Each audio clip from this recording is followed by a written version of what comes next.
का हमारा टॉपिक है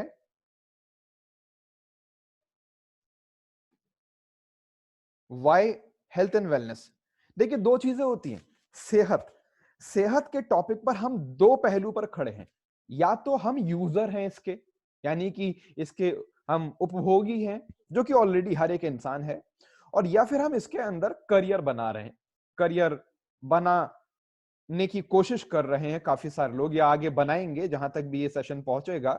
या कुछ हमारे साथ में नए लोग जुड़े होंगे, उनको आज समझने को मिलेगा कि करियर करियर अगर हम इसमें बनाना सोचें तो इसमें क्या संभावना है। यानी कि यूजर पॉइंट ऑफ व्यू से भी, और एक इस फील्ड के, इस सेक्टर के प्रोफेशनल के पॉइंट ऑफ व्यू से भी हेल्थ और वेलनेस की क्या वैल्यू है, आज की तारीख में इसकी क्या स्थिति है और आने वाले वक्त में क्या इसकी परिस्थिति होगी, उसके ऊपर थोड़ा सा हम यहाँ पर पहुंचेंगे।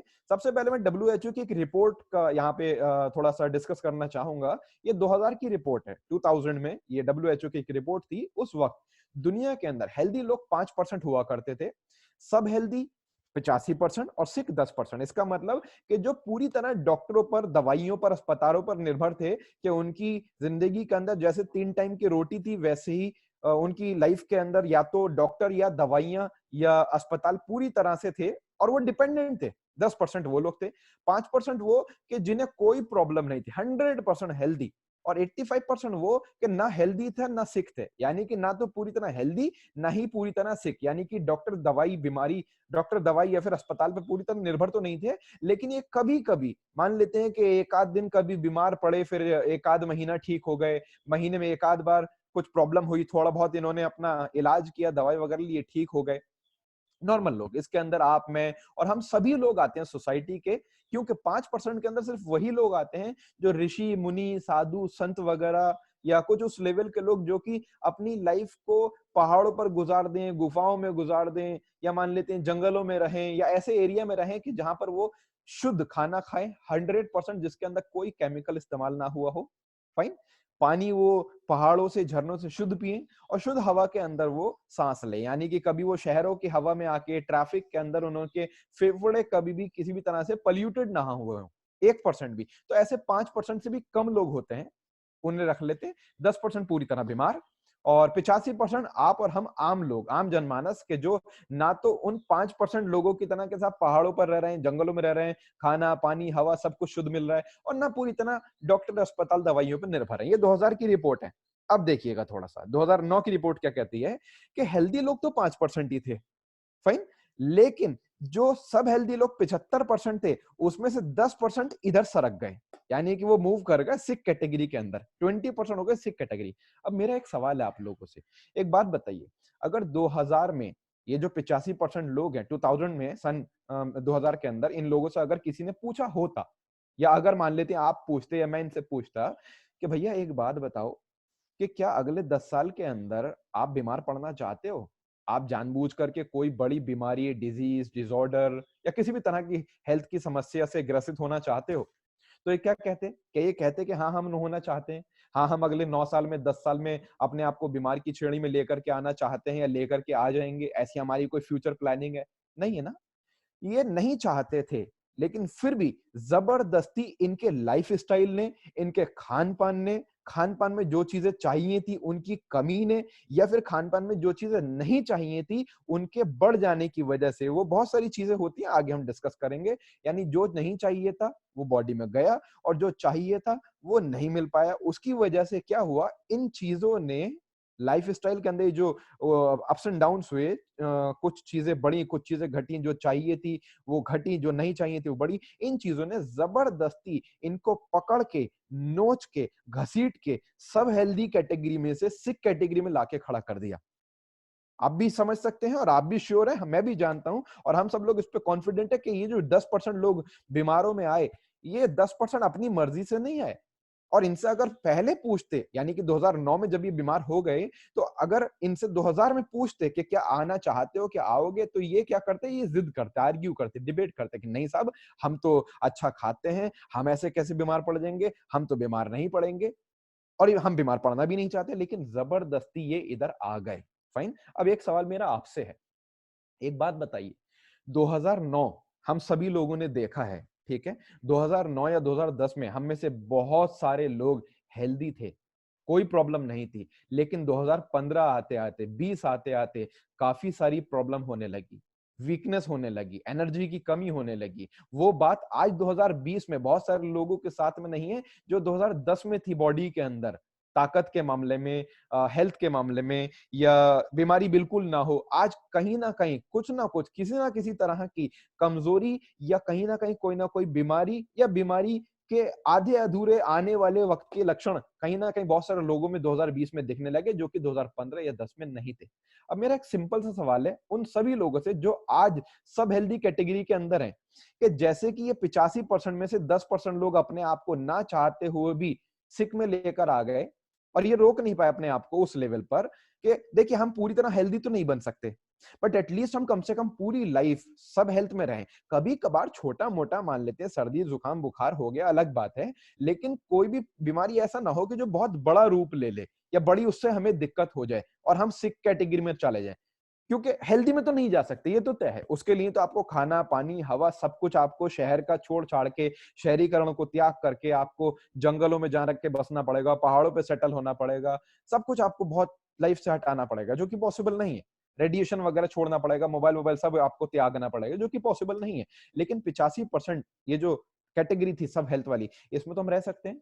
अब जैसे ये 10% अपने आप को नहीं रोक पाए, अब जो भी लोग मेरी इस सेशन को सुन पा रहे हैं, इस वेबिनार से जुड़े हुए हैं, जहां तक भी आगे आवाज पहुंचेगी, मेरा सिंपल बड़ा एक कड़वा सवाल है आप सब लोगों से, इवन मुझसे खुद से भी, कि क्या गारंटी है, आपसे अगर आप कोई पूछे, या मुझसे, या हम लाइक जो भी ये आवाज जहां तक भी पहुंचेगी, हम लोगों से अगर कोई पूछे कि क्या अगले 10 साल में बीमार होने की कोई प्लानिंग कर रहे हो, हम क्या कहेंगे? नहीं साहब, बिल्कुल नहीं। हम तो बिल्कुल नहीं होना चाहते बीमार। हम तो अच्छा खाते हैं, पेट भर के खाते हैं। हम उस पर आर्ग्यू करेंगे, डिबेट करेंगे, लेकिन कोई ये नहीं कहेगा कि अगले 10 साल में, यानी 2030 तक मेरी प्लानिंग है कि मैं बीमार होना चाहता हूं, या मैं बीमार हो जाऊंगा, या मेरा लाइक फ्यूचर ड्रीम है कि कोई बड़ी बीमारी मुझे घेरे। हम नहीं चाहते। तो सेम ये 10% भी तो नहीं चाहते थे जो 85% में थे, ना चाहते हुए इधर आ गए। तो साहब आपके और मेरे चाहने से नहीं होता, आपके और मेरे करने से होता है कि हम किस तरह की लाइफ को फॉलो कर रहे हैं, क्या हमारा खान पान है, उसके अंदर क्या हमें पोषक तत्व मिल रहे हैं, क्या चीजों की पूर्ति हो रही जो हमें चाहिए, और जो चीजें नहीं चाहिए जो बॉडी में जा रही हैं, हम उनको रोक पा रहे हैं, और अगर नहीं रोक पा रहे तो कैसे उनकी टाइम टू टाइम हम सफाई कर रहे हैं।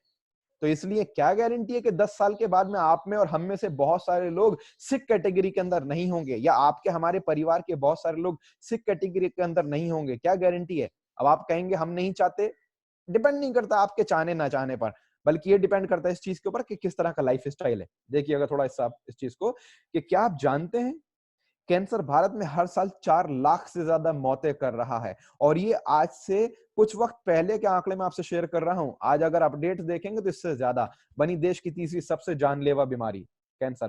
भाई कैंसर का मामला कुछ ऐसे हुआ करता था आज से कुछ साल पहले, अगर ज्यादा नहीं, मैं कोई 50 साल 25 साल पहले की बात नहीं कर रहा, जस्ट 10 15 20 साल पहले, कि कहीं दूर दराज किसी को कैंसर सुन लिया तो सुन लिया। बट आज की तारीख में कितना ज्यादा कॉमन हो चुका है, कितना ज्यादा आसपास हमें सुनने को मिलता है, ये चीज थोड़ा सा समझिएगा। पूरे विश्व में दिल से जितनी मौतें होती हैं उसकी 60% इंडिया के अंदर होती हैं। हर 7वां भारतीय आज डायबिटिक है, और दुनिया में सबसे ज्यादा डायबिटीज के पेशेंट इंडिया में पाए जाते हैं। जोड़ों के दर्द में पूरे यूरोप और नॉर्थ अमेरिका से ज्यादा, यानी कि यूरोप और नॉर्थ अमेरिका में मिलाकर के जितने जोड़ों के दर्द से परेशान लोग हैं, उससे ज्यादा आज इंडिया के अंदर है। ये आंकड़े हैं, ये वो सारे आंकड़े जो दुनिया भर की अलग अलग सेहत की संस्थाओं, like WHO, like ICMR, like FDA, like बहुत सारी अलग अलग संस्थाओं के आंकड़े हैं, जो कि आप खुद भी जाकर के गूगल कर सकते हैं। भारत में 25 करोड़ से ज्यादा महिलाएं ऑस्टियोपोरोसिस की शिकार है, हड्डियों की कमजोरी, यानी कि हड्डियों का खोखला हो जाना, हड्डियों के अंदर से कैल्शियम की डेंसिटी कम हो जाना। इसके बहुत सारे अलग अलग रीजन होते हैं। एक मेजर रीजन ये भी होता है, whenever a girl like a women conceived, तो उस वक्त जाहिर सी बात है एक बच्चे की हड्डी कोई हवा से डेवलप नहीं होगी। माँ की हड्डी से कैल्शियम खिंचता है और बच्चे की हड्डी डेवलप होती है, और इसी वजह से फीमेल्स के अंदर ज्यादा केसेस पाए जाते हैं हड्डियों के विकार को लेकर के। फाइन, हड्डियों के आप कह सकते हैं सिंपली लाइक भुरभुरे हो जाने को लेकर के फीमेल्स में ज्यादा ये केसेस पाए जाते हैं। 10 साल बाद भारत की आधी जनसंख्या मोटापे का शिकार होगी। भारत में कुपोषण से हर साल, खुद पढ़ सकते हैं आप, 3 लाख से ज्यादा मौतें। बहुत फिक्र करने वाली बात है। और बहुत ही आप कह सकते हैं कि अफसोस वाली बात है, 3 लाख से ज्यादा बच्चे वो मर जाते हैं कि जिनको पोषण नहीं मिल पाता है, और ये बड़े होने तक नहीं, 5 साल से पहले पहले ही मौतें हो जाती हैं उनकी। कॉमन हेल्थ कंसर्न्स क्या हुआ करते थे पहले? मलेरिया, टीबी, काली खांसी, diarrhoea, small pox, chicken pox, plague, flu, cholera. ऐसा नहीं है कि ये आज नहीं है, आज भी है, बट ये आज कभी कभार होती हैं, खत्म हो जाती हैं। लेकिन पहले ये कितना ज्यादा थी कि पूरे पूरे गांव के गांव, शहर के शहर खत्म हो जाया करते थे। फाइन। बल्कि आजकल तो इस तरह के काफी सारे फ्लू या वायरसेस या इन्फेक्शन सुनने में आ रहे हैं। इनके रीजंस अलग अलग, कीड़े मकोड़े, बैक्टीरिया, वायरसेस वगैरह, इन्फेक्शन वगैरह हुआ करते थे। बट आज की तारीख में बहुत सारी और भी एडवांस बीमारियां हमारी लाइफ के अंदर आ चुकी हैं, जो कि हमारे लाइफ स्टाइल की वजह से हैं। कैंसर, डायबिटीज, हाइपरटेंशन, ऑस्टियोपोरोसिस, हड्डियों का खोखला हो जाना। और ये सिर्फ इसलिए नहीं है कि that female gets conceived, but इसके अलावा और भी कई सारे रीजंस होते हैं, उनके डाइट का, खान पान का लेकर के, इन सारी चीजों का थोड़ा सा डिसबैलेंस, हार्मोनल चेंजेस वगैरह, बहुत सारी और भी रीजंस होते हैं। और मेल्स के अंदर भी ये प्रॉब्लम होती है। बस ये कह सकते हैं फीमेल में ज्यादा होती है, मेल्स में कम केसेस होते हैं इस तरह के, बट मेल्स में भी होती हैं। बहुत सारे रीजंस हैं, आगे बात करेंगे इसके ऊपर। फाइन। तो इतनी सारी बीमारियां आज, ये दिल की बीमारी, अर्थराइटिस, ओबेसिटी, अस्थमा, स्ट्रोक, ये सब कैंसर वगैरह, ये सब हमारे लाइफस्टाइल की वजह से है कि जो हमें चाहिए वो हम नहीं खा रहे या कम खा रहे हैं, और जो नहीं चाहिए वो हमारी बॉडी के अंदर बहुत ज्यादा जा रहा है। तो हम ना तो उसे जाने से रोक रहे हैं, या फिर अगर कुछ चीजें हमारे हाथ में नहीं है कि हम उन्हें रोक पाए, तो हम उनको टाइम टू टाइम बॉडी से निकाल भी तो नहीं रहे। ये टाइम्स ऑफ इंडिया की एक रिपोर्ट है कि lifestyle disease to cost India $6 trillion.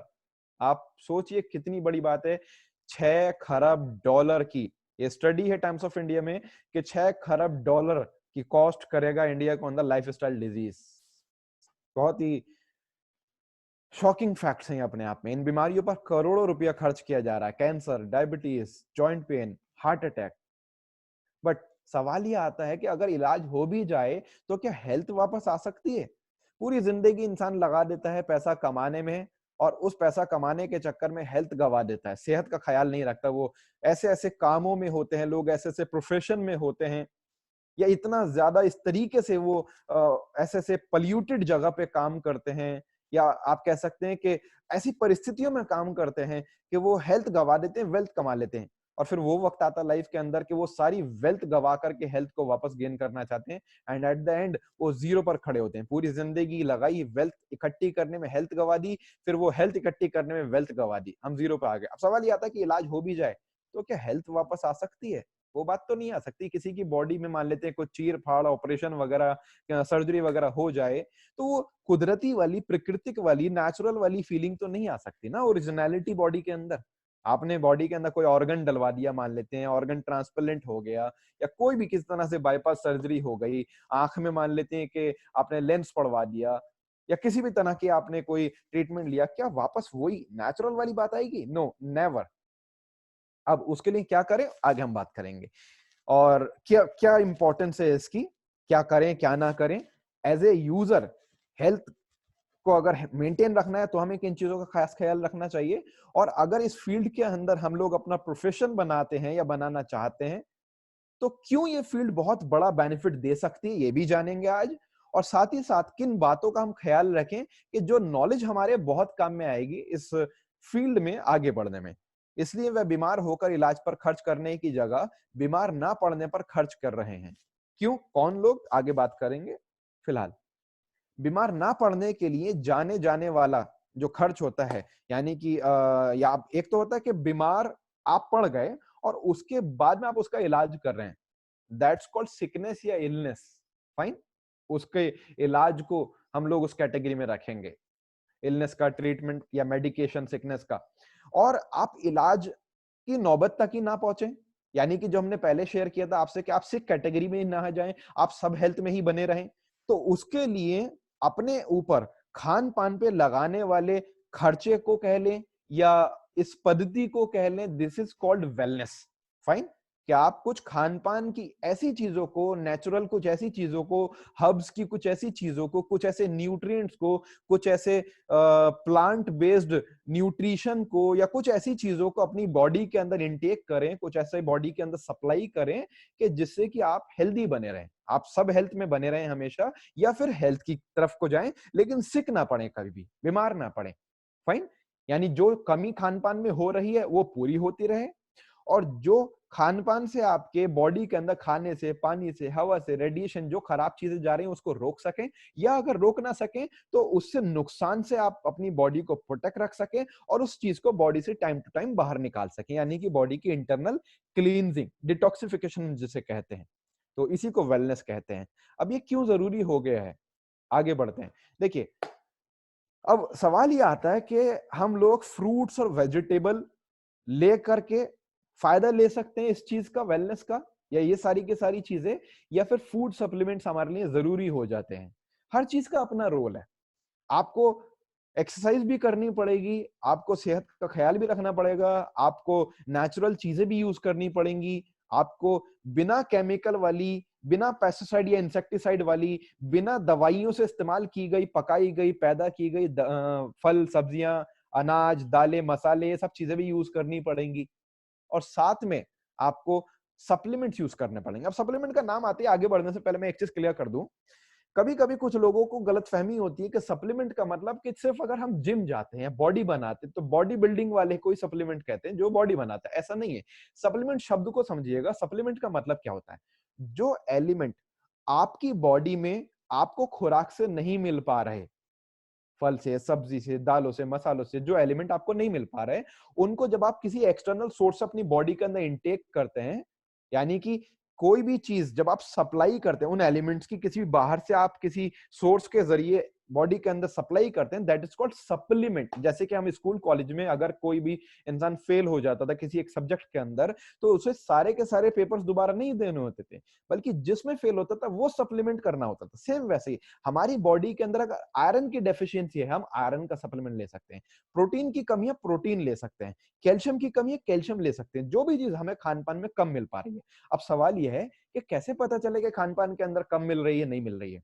Simple आप समझ लीजिए, ईश्वर ने, अल्लाह ने, खुदा ने, वाहेगुरु ने, भगवान ने, गॉड ने, जिस भी आप नाम से उसे माने या पुकारें, उसने हमारी बॉडी को ऐसा नहीं बनाया। या अगर मैं कहता हूं कोई इंसान एथीस्ट भी है, वो किसी भी ईश्वर या परमेश्वर या ऊपर वाले को नहीं मानता, तो एटलीस्ट वो किसी कुदरत को मानता होगा, कहीं ना कहीं मानता हो कि कोई तो प्रकृति है, कुछ नहीं तो एक नेचर से, जो भी बॉडी एक नेचुरल मैकेनिज्म है, या साइंस को माने अगर कोई इंसान, कि सब हमारी बॉडी इस तरह से नहीं बनी कि उसको चिकन, मटन, छोले, पनीर, पालक, पूरी, सब्जी ये सब चाहिए, नहीं, बल्कि इसके अंदर जो न्यूट्रिशन छिपा हुआ वो चाहिए। ठीक है। कुछ पर्टिकुलर अमाउंट में, कुछ पर्टिकुलर क्वांटिटी और क्वालिटी के साथ में हमें क्या क्या चाहिए? हमें चाहिए protein, vitamin, mineral, calcium, iron, fibre, carbohydrate, water. ये 7-8 एलिमेंट्स ऐसे हैं जो हमारी बॉडी के अंदर चाहिए, एक स्पेसिफाइड क्वांटिटी में और एक स्पेसिफिक क्वालिटी वाले। फाइन। अब सवाल ये आता है कि क्या ये सब चीजें एक जगह मौजूद है? नहीं साहब, एक जगह मौजूद नहीं है। ये सब है आपको दाल, फल, सब्जी, बहुत सारी अलग अलग चीजों के अंदर। अब सवाल आता है, क्या ये सारी की सारी चीजें हम रोज खा रहे हैं? नहीं साहब, हम रोज ये सारी चीजें नहीं खाते। हम ब्रेकफास्ट, लंच, डिनर, इन तीनों ही टाइम इनमें से बहुत सारी चीजें स्किप कर देते हैं, और नतीजा क्या होता है? एक दिन में नुकसान नहीं होता। जैसे कि एक हॉस्पिटल के अंदर आप जब देखें, छोटे छोटे, मान लेते हैं 2-4 दिन के, 5 दिन के, 1 हफ्ते के, आप छोटे बेबीज को देखें, बच्चों को देखें, वो दिखने में एक जैसे लगते हैं, लगभग लगभग। कलर वगैरह का फर्क अलग हो सकता है, दैट्स जेनेटिक। बट अगर आप देखें तो लगभग बच्चों को देख करके एक सा लगेगा। उनमें से कोई भी ऐसा नहीं होगा कि साहब किसी के बाल बिल्कुल ही कोई गंजा हो, कोई बहुत मान लेते हैं बाल ज्यादा हो। मैं एक आप कह सकते हैं एवरेज बात कर रहा हूँ, एक मेजोरिटी में बात कर रहा हूँ, कि किसी के चश्मा लगा हुआ हो, कोई बहुत ज्यादा लंबा हो, कोई बहुत ज्यादा नाटा हो, कोई ओवर हेल्दी, कोई ओवर वीक। ठीक है। एक्सेप्शनल्स हो सकते हैं 10% प्लस या 10% माइनस साइड में, बट 80% जो बच्चे मिलेंगे आपको, वो ऐसे मिलेंगे कि जिनको देख करके आप ये नहीं कह सकते कि 5 साल, 10 साल, 20 साल की उम्र जब इनकी होगी तो इनमें किसकी हाइट बढ़ेगी, किसकी कम होगी, कौन हेल्दी होगा, कौन वीक रहेगा, किसके चश्मा लग जाएगा, किसके बाल उड़ जाएंगे, कौन गंजा हो जाएगा। अलग अलग बीमारियां या अलग अलग डिसऑर्डर या अलग अलग प्रॉब्लम किसके साथ होंगी, हम नहीं बता सकते। अब फिर ये होता कैसे है? जैसे जैसे हम आगे बढ़ते हैं, एज बढ़ती है, वैसे वैसे आने वाले सालों में, आने वाले ईयर्स के अंदर हम जिस तरह का लाइफ स्टाइल फॉलो करते हैं, हमारी फैमिली में जिस तरह का खान पान फॉलो होता है, सेम वैसे ही जैसा हमारी बॉडी में जाता है खाने से, पानी से, हवा से, रेडिएशन से, पोल्यूशन से, वैसा ही हमारी बॉडी रिस्पॉन्स देती है और हम बन जाते हैं। तो इसका मतलब जब हमें दालों से, फलों से, सब्जियों से हमें सारी की सारी चीजें नहीं मिल रही, यानी कि नंबर 1 क्वांटिटी कम जा रही है, और नंबर 2 जो भी क्वांटिटी मिल रही है उसके अंदर क्वालिटी प्रॉपर नहीं है, खराब है। उसके अंदर केमिकल्स, दवाइयां, कीटनाशक, पेस्टिसाइड, इंसेक्टिसाइड और पता नहीं क्या क्या हार्मफुल चीजें जा रही हैं। तो उसका नतीजा क्या होगा? जब क्वांटिटी भी कम है, क्वालिटी भी खराब है, कि प्रॉब्लम्स होंगी। तो उन क्वांटिटीज को पूरा करने के लिए और जो क्वालिटी के अंदर दिक्कत गई है बॉडी के अंदर, उसको सही मेंटेन करने के लिए, और जो भी खाने से, पानी से, हवा से टॉक्सिन्स, विषाक्त या खराब चीजें या पोल्यूशन बॉडी में गए हैं, उससे हम बॉडी को नुकसान होने देने से बचाने के लिए और टाइम टू टाइम बॉडी की क्लींजिंग करने के लिए, सर्विसिंग करने के लिए, डिटॉक्सिफिकेशन के लिए हमारे लिए सप्लीमेंट जरूरी हैं। तो आपको आई होप क्लियर हो गया होगा कि खाली फल सब्जी खा लेने से, एक्सरसाइज कर लेने से कुछ नहीं होगा, क्योंकि एक बहुत बड़ी कमी हमारे अंदर आज है। उसका रीजन ये भी है कि पहले एक साल में एक फसल एक बार उगाई जाती थी, आज एक साल में एक फसल को 3 बार 4 बार उगाया जाता है। तो जाहिर सी बात है, जब वो पहले जैसी ताकत हमारी रोटी में नहीं रही है, तो उसकी पूर्ति तो हमें करनी पड़ेगी। नहीं करेंगे तो आज हम देख सकते हैं, पहले आज से 10 साल, 20 साल, 30 साल पहले डॉक्टर और अस्पताल कम होने के बावजूद, मेडिकल सर्विसेज कम होने के बावजूद भी बीमार कम थे, बीमारियां कम थी। आज medical services, treatment services, doctor, अस्पताल ये सब ज्यादा बढ़ चुके हैं, उसके बावजूद भी बीमार और बीमारियां ज्यादा बढ़ चुकी हैं, अस्पतालों में भीड़ ज्यादा है। क्यों? क्योंकि अगर पिछले 10-20 साल के अंदर सर्विसेज बढ़ी, सेवाएं बढ़ी, मेडिकल सेवाएं बढ़ी, तो उससे 4 गुना ज्यादा बीमार और बीमारियां बढ़ी। और कहीं ना कहीं मेडिकल सर्विसेज के अंदर जो ट्रीटमेंट यूज होते हैं अंग्रेजी दवाइयों में, एलोपैथिक मेडिसिन में, उनमें भी बहुत सारे ऐसे सॉल्ट और केमिकल्स यूज किए जाते हैं कि जो एक बहुत बड़ा इनडायरेक्टली स्लो पॉइजन की तरह हमारी बॉडी को नुकसान पहुंचाते हैं, हमारी सेहत को खाते रहते हैं। तो आई होप आपको क्लियर हो गया होगा सप्लीमेंट्स क्यों जरूरी है, इनका क्या फ्यूचर है, एक यूजर के तरह से भी और एक एंटरप्रेनर के तरह से, एक उद्यमी के तरह से भी। लेकिन शर्त यह है कि ये नेचुरल होने चाहिए, शर्त यह है कि scientific research and development based होने चाहिए, इनके पीछे क्लिनिकल ट्रायल्स होने चाहिए, इनका कोई नुकसान नहीं होना चाहिए, प्लांट बेस्ड, हर्ब बेस्ड होने चाहिए, प्राकृतिक होने चाहिए। फाइन। देखिए, भारत में कितने परिवार होंगे जिन्हें फूड सप्लीमेंट्स की जरूरत है, और यहां पर हम जो बात करेंगे, देखिए फूड सप्लीमेंट से एक कदम आगे की कैटेगरी होती है न्यूट्रास्यूटिकल। न्यूट्रास्यूटिकल 2 शब्दों को मिलाकर बना, नेचुरल एंड फार्मास्यूटिकल। फार्मास्यूटिकल का मतलब दवाइयां, लेकिन नेचुरल है तो इसका मतलब वो फूड सप्लीमेंट्स जो कि आपके खान पान की कमी को पूरा करेंगे और साथ ही साथ मेडिसिनल वैल्यू देंगे, यानी कि बॉडी के अंदर आपके, चाहे आपको पता है या नहीं पता है, कोई भी छोटी या बड़ी दिक्कत अगर हो रही है, कोई भी समस्या हो रही है आपके साथ घटित, तो उसको अपने आप से ही पूरी बॉडी के अंदर वो रिपेयर करेंगे और उसको रिकवर कराएंगे, आपको से एक बेहतर सेहत देंगे। अब सवाल है, भारत में कितने परिवार होंगे जिन्हें फूड सप्लीमेंट की जरूरत है? आगे देखते हैं। इंडिया के अंदर साहब ह्यूज पोटेंशियल है, बहुत बड़ा पोटेंशियल है। मैं एक एग्जांपल से आपको क्लियर करता हूं, ये स्लाइड मैं यहां से हटाता हूं, अदरवाइज आप कंफ्यूज हो जाएंगे। देखिए, आज की तारीख में इंडिया के अंदर सबसे ज्यादा जो एटीएम है वो स्टेट बैंक ऑफ इंडिया के हैं, एसबीआई के। और जबकि एटीएम जब इंडिया में लॉन्च किए जा रहे थे, उस वक्त, आज से तकरीबन तकरीबन ये बात है 2 दशक से ज्यादा पुरानी। फाइन। तो उस वक्त जब एटीएम इंडिया के अंदर लाए जा रहे थे, और visa card, master card, Maestro, American express और अलग अलग जो सर्विसेज देते हैं कार्ड्स में, इंटरनेशनल जो कंपनीज हैं, तो वो इंडिया में सर्विसेज ला रहे थे, और लाने के लिए उन्होंने प्रपोजल रखे। स्टेट बैंक ऑफ इंडिया, क्योंकि सबसे बड़ा भारत का बैंक, बैंकों का बैंक माना जाता है, तो स्टेट बैंक ने एक बात बोली कि भैया ये आपकी जो सारी की सारी चीजें हैं ना, ये सब ये अंग्रेजों के चोंचलेबाजी वाली बातें हैं, ये हिंदुस्तान में नहीं चलती, इंडिया के अंदर, भारत के अंदर क्या होता है, यहाँ पर तो जो बैंक, जहां पे एक बंदूकधारी गार्ड खड़ा होता है, दिन के अंदर 2-3 गार्ड्स खड़े होते हैं बंदूक लेकर के, उसके बावजूद भी भरे बाजार, सरेआम, दिन दहाड़े, आप सोचिए गार्डेड बैंक्स लुट जाती हैं। यहाँ पर तो आप कह रहे हो कि एक डब्बे में, एक मशीन के अंदर पैसा भर के एक कमरे में रख देंगे, कोई भी इंसान आकर के रात के 12 बजे 3 बजे पैसा निकाल सकता है। साहब, यहाँ पर लोग दिन में बैंक के लूट लेते हैं, यहाँ पे बैंक के दिन में लूट जाती हैं, चोरियां दिन में हो जाती हैं, तो रात को तो आकर के लोग मशीन ही उखाड़ के ले जाएंगे पूरा। तो मना किया था एसबीआई ने, और आने वाले वक्त के अंदर उसने ऑप्ट किया और सबसे ज्यादा एटीएम आज की तारीख में एसबीआई के हैं। तो एक बात तो तय है यहाँ पर कि हम लोग इंडियन देर से एक्सेप्ट करते हैं, लेकिन जब एक बात एक्सेप्ट कर लेते हैं तो हम बहुत ही जिद्दी फाइटर्स होते हैं, जिद्दी कॉम्पिटिटर्स होते हैं, जिद्दी परफॉर्मर्स होते हैं कि हम मानते देर से हैं, लेकिन जब मान लेते हैं तो हम लोग सब रिकॉर्ड तोड़ देते हैं दुनिया भर के, सबको पीछे छोड़ के आगे निकल जाते हैं। सेम वैसे ही हो सकता है आज तक या आने वाले आज तक या फिर आज के वक्त में कुछ परसेंट लोग हो इंडिया के अंदर, सिर्फ 10-15% लोग जो हेल्थ सप्लीमेंट या फूड सप्लीमेंट की वैल्यू समझ रहे हैं। लेकिन आने वाले वक्त में इसका क्या बाजार होगा, और जो लोग इस फील्ड के अंदर काम कर रहे हैं, आप सोच सकते हैं, आप अगर लोगों को अवेयर करते हैं तो आने वाले 1 साल में, 2 साल में, 5 साल में, 10 साल में क्या फ्यूचर पॉसिबिलिटीज है सामने स्क्रीन पर आपके दिखाई दे रहा है। दुनिया की पॉपुलेशन ऑलमोस्ट आज की तारीख में 800 करोड़, 8 अरब के आसपास, ठीक है। दुनिया के अंदर, दुनिया भर में वर्ल्ड वाइड जो टर्नओवर है वो लगभग लगभग 12,50,000 करोड़ रुपए का टर्नओवर है फूड सप्लीमेंट्स का।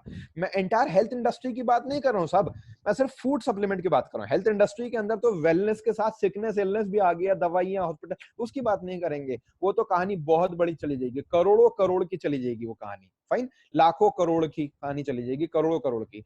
मैं सिर्फ बात कर रहा हूं फूड सप्लीमेंट्स की, ठीक है। फूड सप्लीमेंट्स की कैटेगरी के अंदर दुनिया भर में आज जो टर्नओवर है वो 12,50,000 करोड़ का टर्नओवर है। ये मैं टर्नओवर की बात कर रहा हूँ, सालाना टर्नओवर की, फाइन, ईयरली टर्नओवर की। अगर हम इंडिया की यूएस की बात करें तो इंडिया यूएस के अंदर सिर्फ 40 करोड़ की आबादी है, जिसमें 2,50,000 करोड़ का सालाना टर्नओवर है फूड सप्लीमेंट्स का। जापान के अंदर सिर्फ 15 करोड़ की आबादी पर 1,95,000 करोड़ का टर्नओवर है। ये सारे आंकड़े आप गूगल पर वेरीफाई कर सकते हैं। मलेशिया के अंदर सिर्फ 5 करोड़ से आसपास की आबादी है और 25,000 करोड़ का सालाना टर्नओवर है। साहब जरा सोचिए, इंडिया के अंदर 135 करोड़ की आबादी है, क्या फ्यूचर होगा फूड सप्लीमेंट का आने वाले 2-4 साल में, 5-10 साल के अंदर? किस फ्यूचर की तरफ आप जा सकते हैं अगर आप हेल्थ एंड वेलनेस को ध्यान से समझें, सीखें, नॉलेज लें और इस फील्ड में आगे बढ़ें तो।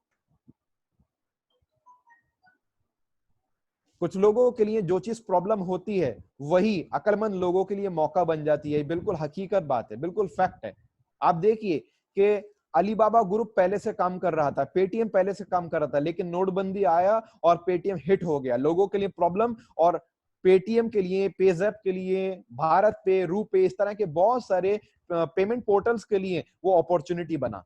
सेम वैसे ही आज की तारीख में लॉकडाउन के अंदर बहुत सारे लोगों के लिए प्रॉब्लम हुई, लेकिन lockdown, zoom, Skype, Yahoo video call और बहुत सारे ऐसे और भी हैं, 2-4 नाम मुझे याद होंगे, 5-10 नाम आपको पता होंगे, लेकिन दुनिया भर के अंदर ऐसे दर्जनों पोर्टल्स हैं, दर्जनों इस तरह के सर्विसेज हैं, दर्जनों इस तरह के आप कह सकते हैं कॉन्फ्रेंस एप्स हैं कि जिनके लिए ये अपॉर्चुनिटी बन चुका है। जैसे कि अगर हम अपनी बात करें, हम जिस इंडस्ट्री के अंदर हैं, हमारे लिए, नेटवर्कर्स के लिए, सामियंस के लिए ये एक अपॉर्चुनिटी बन गया। नो डाउट, ऑब्वियसली सबको प्रॉब्लम है, थोड़ी थोड़ी प्रॉब्लम सबको है, किसी को कम, किसी को ज्यादा है, सबको है, लेकिन एक अपॉर्चुनिटी कैसे बन गया कि हमें रीसेट करने का मौका मिल गया, रिफ्रेश करने का मौका मिल गया, रेजुविनेट करने का मौका मिल गया, अपनी नींवों को, अपनी जड़ों को, अपने आप को, अपने लोगों को, अपनी टीम को दोबारा से आप कह सकते हैं कि पहले से ज्यादा बेहतरीन, शानदार, जानदार और मजबूत बनाने का मौका मिल गया इस दौरान। जितना आपने शायद पहले हफ्तों में नहीं सीखा होगा, जितना एक एक दिन में आप सीख रहे हैं आज, जितना पहले आपने कई कई महीनों में, कई के साल में नहीं सीखा होगा, जितना आप एक एक हफ्ते में आज सीख रहे हैं लॉकडाउन के दौरान। तो कुछ लोगों के लिए प्रॉब्लम होती है, कुछ के लिए अपॉर्चुनिटी। हेल्थ एक बहुत बड़ी समस्या भी है दुनिया भर के अंदर, लेकिन सबसे बड़ा उद्योग भी है। अब देखिए, ये जितनी भी चीजें, electronics, computers, mobile, garment, shoes, medicine, सबसे ज्यादा कौन पैसा बनाता है? इन्हें बेचने वाला या इन्हें खरीदने वाला? ये बहुत बड़े बड़े उद्योग हैं, सबसे ज्यादा पैसा बनाते हैं इनको बेचने वाले, जो इनमें व्यापार करते हैं। सेम वैसे अब सवाल ये आता है, इन दिस वेलनेस बूम आप क्या बनना पसंद करोगे? सिर्फ परचेजर या बिजनेसमैन और बिजनेस वुमेन? आप इसके अंदर सिर्फ खरीदार बन करके अपनी सेहत को भी बचा सकते हैं, जो कि अच्छा ऑप्शन है, बहुत अच्छा ऑप्शन है, बिल्कुल कर सकते हैं, करना चाहिए। लेकिन सिर्फ अपनी सेहत को बचाने से बेहतर है कि पैसा भी बनाया जाए, सफलता भी बनाई जाए, इसके अंदर उद्योग किया जाए। क्योंकि सबसे ज्यादा फायदा फायदा उनका भी होगा जो सेहत पे फोकस करेंगे, लेकिन सबसे ज्यादा उनका फायदा होगा जो सेहत के साथ साथ इस रास्ते पर सफलता पे भी फोकस करेंगे, कमाने पे फोकस करेंगे। फाइन। हम बिजनेस क्यों नहीं कर पाते इस फील्ड के अंदर, क्षेत्र के अंदर? हमें एक बड़ी पूंजी चाहिए, रिसोर्सेज चाहिए, इन्वेंट्री चाहिए, स्किल्ड मैन पावर चाहिए, एक्सपीरियंस चाहिए, कंपटीशन बहुत है, रिस्क हम लेना नहीं चाहते कि पैसा कहीं डूब गया तो, लॉस हुआ तो, वगैरह वगैरह।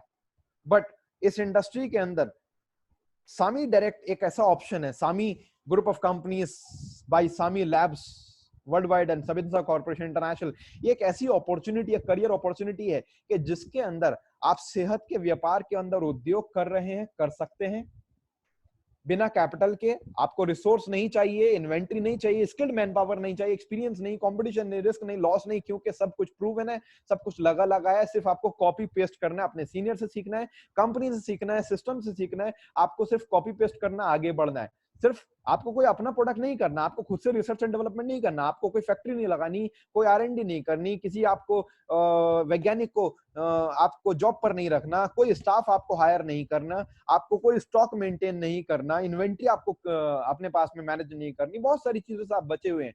आप सिर्फ सीखें, कॉपी पेस्ट करें बिना कुछ लगाए, और एक बहुत बड़े उद्योग का आप हिस्सा बन सकते हैं। वाई वेलनेस इंडस्ट्री और कैसे ये उद्योग बड़ा है, द वेलनेस एवोल्यूशन नाम की एक किताब है जिसके लेखक हैं पॉल जेन पिल्जर, जो कि अमेरिका के वित्तीय सलाहकार हैं। यानी कि अमेरिका के पिछले कई सारे राष्ट्रपति चेंज हुए, लेकिन व्हाइट हाउस के फाइनेंशियल एडवाइजर यही रहे। इनकी किताब है ये द वेलनेस एवोल्यूशन, और भी इन्होंने हेल्थ के ऊपर 2-3 और किताबें लिखी हैं, आप गूगल पर चेक कर सकते हैं, पॉल जेन पिल्जर बुक्स के नाम से कई सारी बुक्स हैं इनकी। फाइन। जिस बुक का इन्होंने टाइटल लिखा द वेलनेस एवोल्यूशन, हिंदी में आती है स्वास्थ्य क्रांति। आप देखिए इसका सब टाइटल क्या है, how to make a fortune in next trillion dollar industry. अगली खरबों डॉलर की इंडस्ट्री के अंदर आप भविष्य कैसे बनाएं अपना। खरबों डॉलर की इंडस्ट्री है साहब, ये खरबों डॉलर्स की। और इस किताब के अंदर इन्होंने लिखा है कि अगले 100 साल के अंदर सबसे ज्यादा वही लोग पैसा कमाएंगे जो सेहत के उद्योग के अंदर होंगे। देखो, बिना किसी का नाम लिए, बिना किसी की आप कह सकते हैं कि आइडेंटिटी रिवील करे, मैं इनडायरेक्टली, आप समझदार हैं, आप लोग समझ पाएंगे मेरा इशारा क्या है। एक शख्स आज से सिर्फ कुछ दशक पहले हरिद्वार और ऋषिकेश के घाटों पर बैठ करके लोगों को योगा सिखाता था, और सिर्फ एक ही माला उसने जपना शुरू करी, सेहत सेहत सेहत, स्वास्थ्य स्वास्थ्य स्वास्थ्य, हेल्थ हेल्थ हेल्थ। और हेल्थ प्रमोट करते करते स्वदेशी स्वदेशी स्वदेशी, है ना, देसी देसी देसी, आयुर्वेदा आयुर्वेदा आयुर्वेदा, सिर्फ इस चीज को प्रमोट करते करते करते आज हजारों करोड़ रुपए का उद्योग उसने खड़ा कर दिया अपने एक दोस्त के साथ मिलकर के। तो जरा सोचिए, एक प्रूवन ऑर्गेनाइजेशन के साथ, प्रूवन इंडस्ट्री के अंदर, ग्लोबल इंटरनेशनल लेवल पर नीडेड, और मैं कहूंगा कि एक ऐसी इंडस्ट्री जिसके लिए सिर्फ लोगों को जरूरत नहीं है बल्कि लोगों की मजबूरी है साहब। सेहत, आज से पहले इम्यूनिटी के बारे में लोगों ने सुना होगा, आज मजबूरी बन चुकी है। प्रिवेंटिव हेल्थ केयर के बारे में लोगों को लगता था हमें क्या जरूरत है, 3 टाइम पेट भर के खाना खाते हैं, बढ़िया खाते हैं, लेकिन आज उनको अकल ठिकाने आ चुकी है कि 3 टाइम तो पेट भर के वो भी खाना खाते थे जिन्हें इन दिनों बीमारियां हो रही हैं। बहुत सारे इन्फेक्शन या फ्लू या वायरस या बैक्टीरिया या बीमारियों और डिजीज डिसऑर्डर से जो लोग ग्रसित होते जा रहे हैं, वो लोग भी पेट भर के खाना खाते थे, 3 टाइम खाना खाते थे, फिर उन्हें क्यों दिक्कत हो गई? इसका मतलब खाली खाने से काम नहीं चलेगा मेरे दोस्त, आपको कुछ ना कुछ अपनी बॉडी के अंदर एक्स्ट्रा एडिशनल न्यूट्रिशन पहुंचाना पड़ेगा, फूड सप्लीमेंट्स लेने पड़ेंगे, न्यूट्रास्यूटिकल देना पड़ेगा, आपको ये सब चीजें अपनी बॉडी के अंदर देनी पड़ेंगी, लाइफ का हिस्सा बनानी पड़ेंगी। तो अगले 100 साल के अंदर सबसे ज्यादा पैसा वही कमाएंगे लोग जो सेहत के कारोबार से जुड़े होंगे। और congratulations to all of you कि आप लोग इस उद्योग का हिस्सा बन चुके हैं। अगर इन चीजों की आवश्यकता ना हो, यानी कि जिन चीजों की मैंने आपसे पीछे बात करी, like capital, inventory, skill man power पहले से आपको बनाना है, क्रिएट करना, हायर करना है, रिस्क, और बहुत सारी प्रूवन आइडिया, खुद आप फैक्ट्री लगाएं, खुद आप बड़े शोरूम खोलें, खुद आप बहुत सारे आप गोडाउन के और फैक्ट्रीज के और दुकान के, और आप कह सकते हैं कि अपने बहुत सारी एसेट्स के आप किराया दें, बिजली के बिल दें, लोगों की तनख्वाह दें। अगर इन सब चीजों की आपको जरूरत ना हो, ये सब चीजें आपको मेंटेन ना करना पड़े, इनकी आवश्यकता ही ना हो, तो क्या आप एक नया बिजनेस शुरू करना पसंद करेंगे सेहत के इंडस्ट्री के अंदर? ये उन लोगों के लिए बात है जो हमारे साथ में अभी नए मेहमान जुड़े हैं, या आगे जहां तक भी आवाज पहुंचेगी, कि अगर आपको इन सब चीजों की टेंशन ना हो, पैसा आपको नहीं लगाना, प्रूवन आपको आइडिया पे, बिजनेस पे काम करना है जो कि ग्लोबल स्टैंडर्ड का, इंटरनेशनल वर्ल्ड वाइड डिमांड है जिसकी, और आगे वो डिमांड बढ़ेगी, हम पीछे बात कर चुके हैं, और फ्री से आप स्टार्ट कर सकते हैं विदाउट एनी इन्वेस्टमेंट, तो मुझे लगता है कोई भी अक्लमंद इंसान कहेगा कि ऑब्वियसली हम इसमें क्षेत्र में आगे बढ़ना पसंद करेंगे, इसमें करियर को बहुत सीरियसली सीखते हुए आगे बढ़ेंगे। देखिए कुछ कंडीशन की बात करते हैं, आज गवर्नमेंट हॉस्पिटल के क्या हालात हैं, और ये किसी छोटे मोटे आलतू फालतू के हॉस्पिटल की बात नहीं करना साहब, ये one of the leading government hospital है इंडिया का, राम मनोहर लोहिया हॉस्पिटल दिल्ली के अंदर, एक लीडिंग हॉस्पिटल दिल्ली के अंदर, इसकी ये कंडीशन है।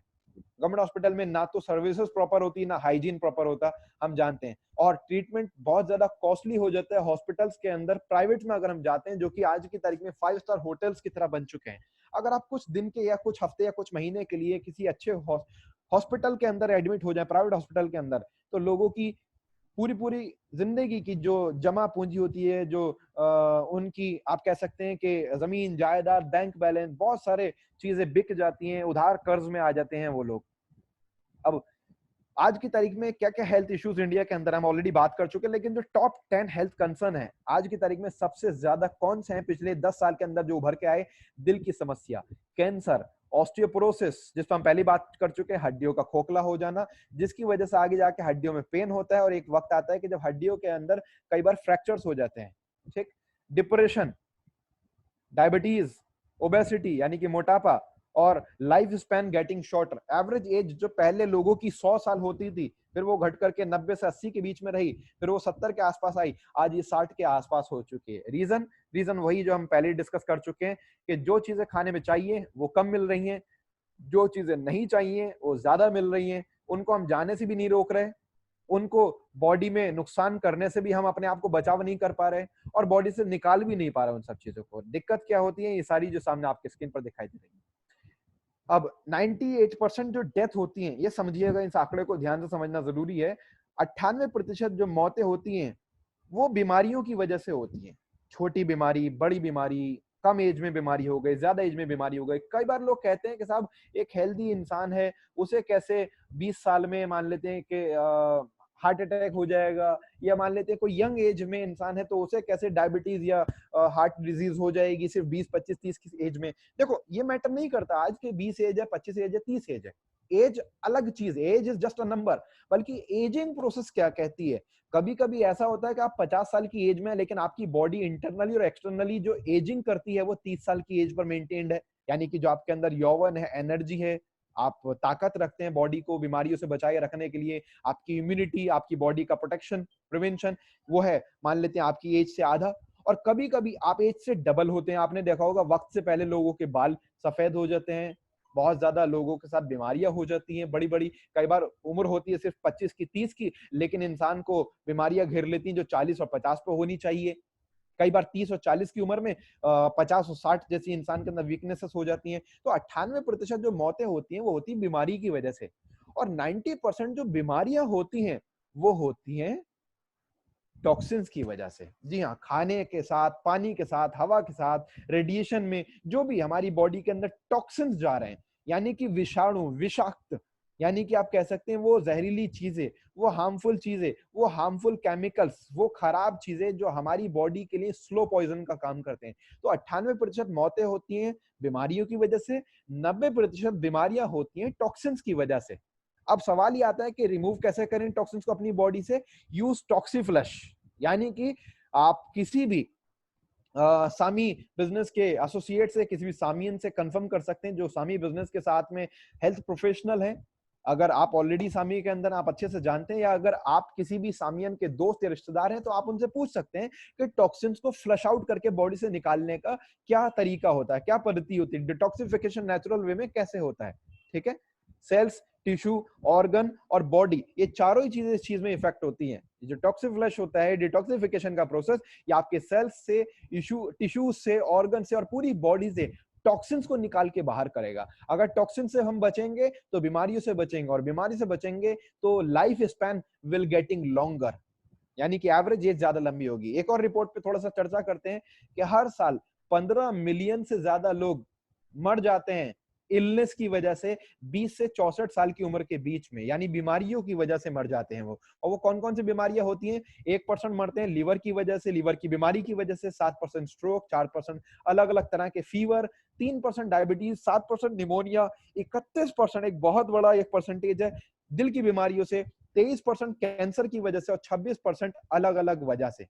जबकि according to the biological theories कहती हैं कि ह्यूमन लाइफ 120 साल तक की हो सकती है अगर वो अपने आप को अच्छा खान पान दे, साफ सुथरा खान पान दे, यानी कि वो क्वांटिटी जो हम पहली बात कर चुके हैं, क्वांटिटी वो पूरी करे जो बॉडी को चाहिए और क्वालिटी वो मेंटेन करे खाने के अंदर जो बॉडी को चाहिए। बॉडी के अंदर टॉक्सिन्स ना जाने दे, पोल्यूशन की चीजों से, टॉक्सिन्स की चीजों से, रेडिएशन की चीजों से बचे, दूर रहे, या फिर अगर मजबूरी है कि नहीं बच सकता या जाने से नहीं रोक सकता तो उनसे अपनी बॉडी के ऊपर होने वाले नुकसानों से अपने आप को बचाए, अपनी प्रोटेक्शन को, प्रिवेंशन को, इम्यूनिटी को स्ट्रॉन्ग करे और बॉडी से टाइम टू टाइम इन सब चीजों को बाहर निकालता रहे। अगर इस तरह से करें तो एक एवरेज एज इंसान की 120 साल तक जा सकती है।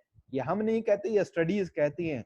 लेकिन 99.99% लोग वक्त से पहले, उम्र से पहले ही मर जाते हैं। क्यों? क्योंकि बीमारियां, इलनेस और डिजीजेस और डिसऑर्डर्स ये उनकी सेहत को खा जाते हैं।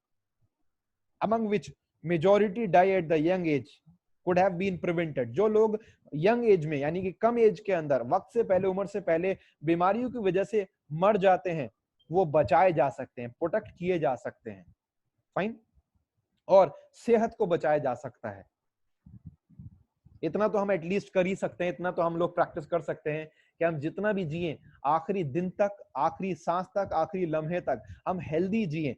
ऐसा ना हो कि जिंदगी के आखिरी 5 साल 10 साल हम बीमारियों पे, दवाओं पे, डॉक्टरों पे निर्भर होकर के जिए। बहुत सारे केसेस में ऐसा भी देखा जाता है, मैंने अपने ग्रैंडफादर के साथ देखा, आपने अपने घर के बहुत से बुजुर्गों के साथ या आसपास ऐसे कुछ रिलेटिव्स के साथ देखा होगा कि जिंदगी के आखिरी 5 साल 10 साल कुछ साल उन्होंने ऐसे गुजारे कि बहुत ज्यादा दिक्कतों के साथ, कि खुद से वो टॉयलेट नहीं जा सकते, बाथरूम नहीं जा सकते, वॉशरूम नहीं जा सकते, खा नहीं सकते, लोगों को देखने में, सुनने में, पहचानने में उन्हें प्रॉब्लम होती है, समस्या होती है, बड़ी दिक्कतों के साथ लोग जूझते हैं।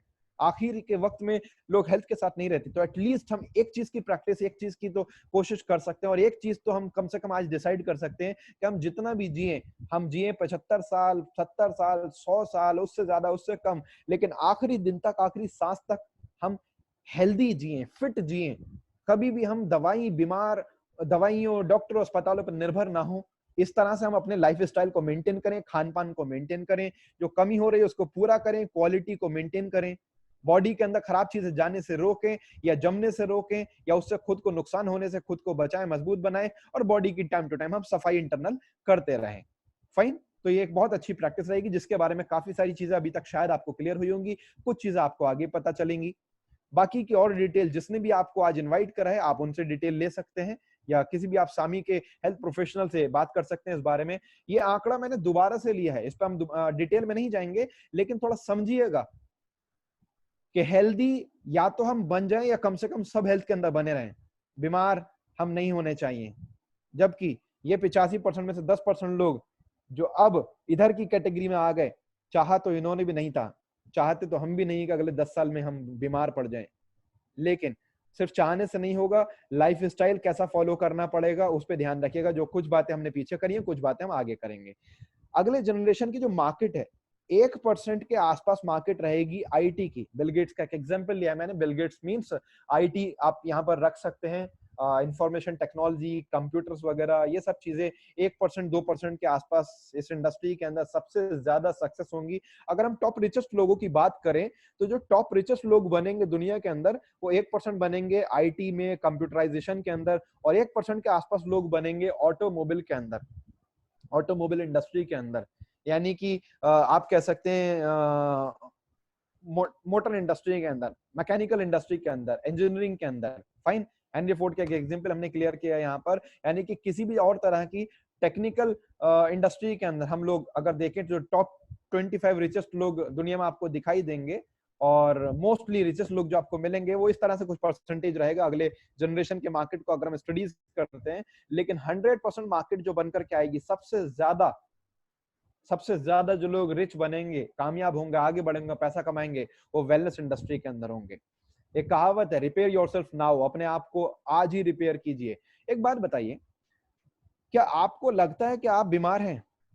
बहुत सारे लोग बोलेंगे नहीं साहब हम तो बीमार नहीं है। तो एक काम कीजिए, ज्यादा नहीं, कोई हजारों का खर्चा नहीं होगा, चंद कुछ सैकड़ों रुपए का खर्चा होगा। लॉकडाउन से फ्री होते ही आप अपना लिवर का टेस्ट करा लीजिए। लिवर का टेस्ट करा के पता कीजिए कि लिवर फैटी है या नहीं है। आपको पता चलेगा हम में से 90% से ज्यादा लोगों का लिवर फैटी है, किसी का कम किसी का ज्यादा, लेकिन सबके साथ है। अब एक काम और कीजिए, पूरी बॉडी की आप कंप्लीट टेस्टिंग करा लीजिए, फुल बॉडी का चेकअप करा लीजिए आप, पूरी बॉडी का हर एक चीज को लेकर के। बहुत बड़ी बात नहीं है, आपकी बॉडी अनमोल है, उसके ऊपर 2-4 हजार रुपए खर्च कर सकते हैं। 2-4 हजार रुपए में किसी भी अच्छी लैब के अंदर पूरी बॉडी का आपका चेकअप हो जाएगा, किसी भी एक रिलायबल लैब के थ्रू, कि जहां आपको पता चलेगा कि आपको बाहर से तो बिल्कुल सब कुछ ठीक ठाक लग रहा है, लेकिन अंदर कैल्शियम कहाँ कम जा रहा है, ब्लड के अंदर आरबीसी या डब्ल्यूबीसी कहाँ कम जा रहे हैं, कहाँ किस चीज की दिक्कत आ रही है, कैल्शियम की, आयरन की कहाँ कमी है, प्रोटीन हमें कहाँ कितना कैसे किस तरह से चाहिए, और अदर्स न्यूट्रिएंट्स हमारे अंदर, विटामिन कौन सा कम है, कौन सा चीज ज्यादा है, क्या चीज हमें कम करनी है, क्या चीज हमें बढ़ानी है, क्या चीज हमें मेंटेन रखनी है, किस चीज की हमें सख्त जरूरत है, इमीडिएट जरूरत है, ये सब आपको पता चल जाएगा। अब एक बात बताइए, इस कहावत से समझिएगा, अकलमंदी क्या कहती है? Repair the body, repair the dam before the flood comes. यानी कि अकलमंदी क्या कहती है, एक डैम है, एक बांध, और उसके अंदर क्रैक है, छोटी छोटी क्रैक है, दरार है, और उसके अंदर से पानी रिस रहा है।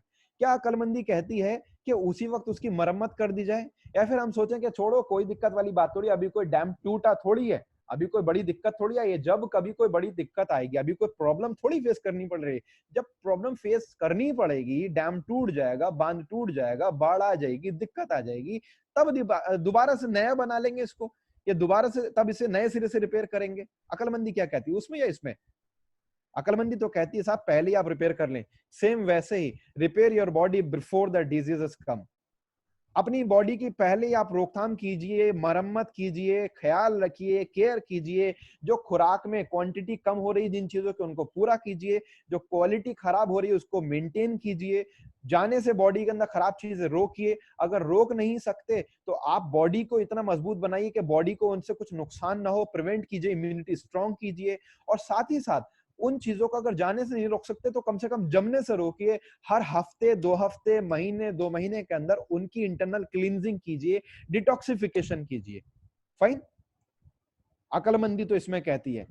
अदरवाइज बेवकूफी ही होगी वो कि हम सोचें कि अभी कोई बड़ी बीमारी थोड़ी आई है। साहब अगर बड़ी बीमारी आ जाएगी तो वो बहुत ज्यादा दिक्कत भी देगी, नेचुरल वाली बात भी नहीं रहेगी। इलाज के बाद में किसी सर्जरी या फिर ऑपरेशन या किसी भी तरह के ट्रीटमेंट के बाद में, क्योंकि एक बात हमेशा याद रखिएगा कि मेरे दोस्त, prevention is better than cure. यानी कि रोकथाम जो होती है वो इलाज से ज्यादा बेहतर होती है, and prevention is cheaper than cure.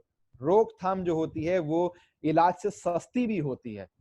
कल को आप जाकर के हजारों लाखों रुपया अपने इलाज के ऊपर लगाएं, उससे बेहतर है आज की तारीख में अपनी बॉडी के अंदर एक बजट बनाएं कि रोजाना मैं सुबह, दोपहर, शाम, ब्रेकफास्ट, लंच, डिनर के अंदर जो खाता हूं, तकरीबन मैं 100 से 150 रुपए का रोजाना खुराक खाता हूं। एक आम इंसान की बात करें, 50 रुपए से नीचे की एक इंसान की मील नहीं बैठती है, बहुत ही मैं कम लेवल पर बात कर रहा हूं। और अगर आप ठीक ठाक से खान पान और लाइफस्टाइल को फॉलो करते हैं तो तकरीबन 100 से 150 रुपए या 200 रुपए भी आपकी पर मील जा सकती है। एक बात बताइए, आप रोजाना तकरीबन 100 रुपए से लेकर के 500 रुपए के या 400 रुपए के बीच में ब्रेकफास्ट, लंच और डिनर के तौर पर अपनी बॉडी में दे रहे हैं, जबकि उससे भी आपकी बॉडी को क्वांटिटी और क्वालिटी कंप्लीट नहीं मिल पा रही है प्रॉपर उस लेवल पर, उस स्टैंडर्ड में, या उस रिक्वायर्ड अमाउंट की या उस रिक्वायर्ड लेवल की चीजों की नहीं मिल पा रही जो आपकी बॉडी को चाहिए।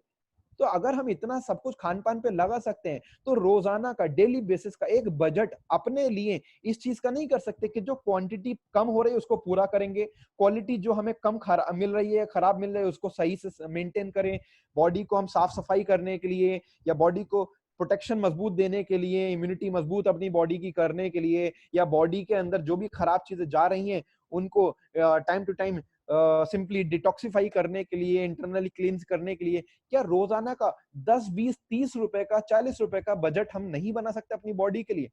अगर हम सैकड़ों रुपए खान पान पे रोज खर्च कर सकते हैं तो 25-50 रुपए क्या हम अपने फूड सप्लीमेंट्स पर, उन चीजों पर हम खर्च नहीं कर सकते जो हमारे लिए बहुत बड़ा एक सपोर्ट करेंगे हमारी हेल्थ में और बीमारी से बचाएंगे? अकलमंदी तो कहती है साहब बिल्कुल करना चाहिए।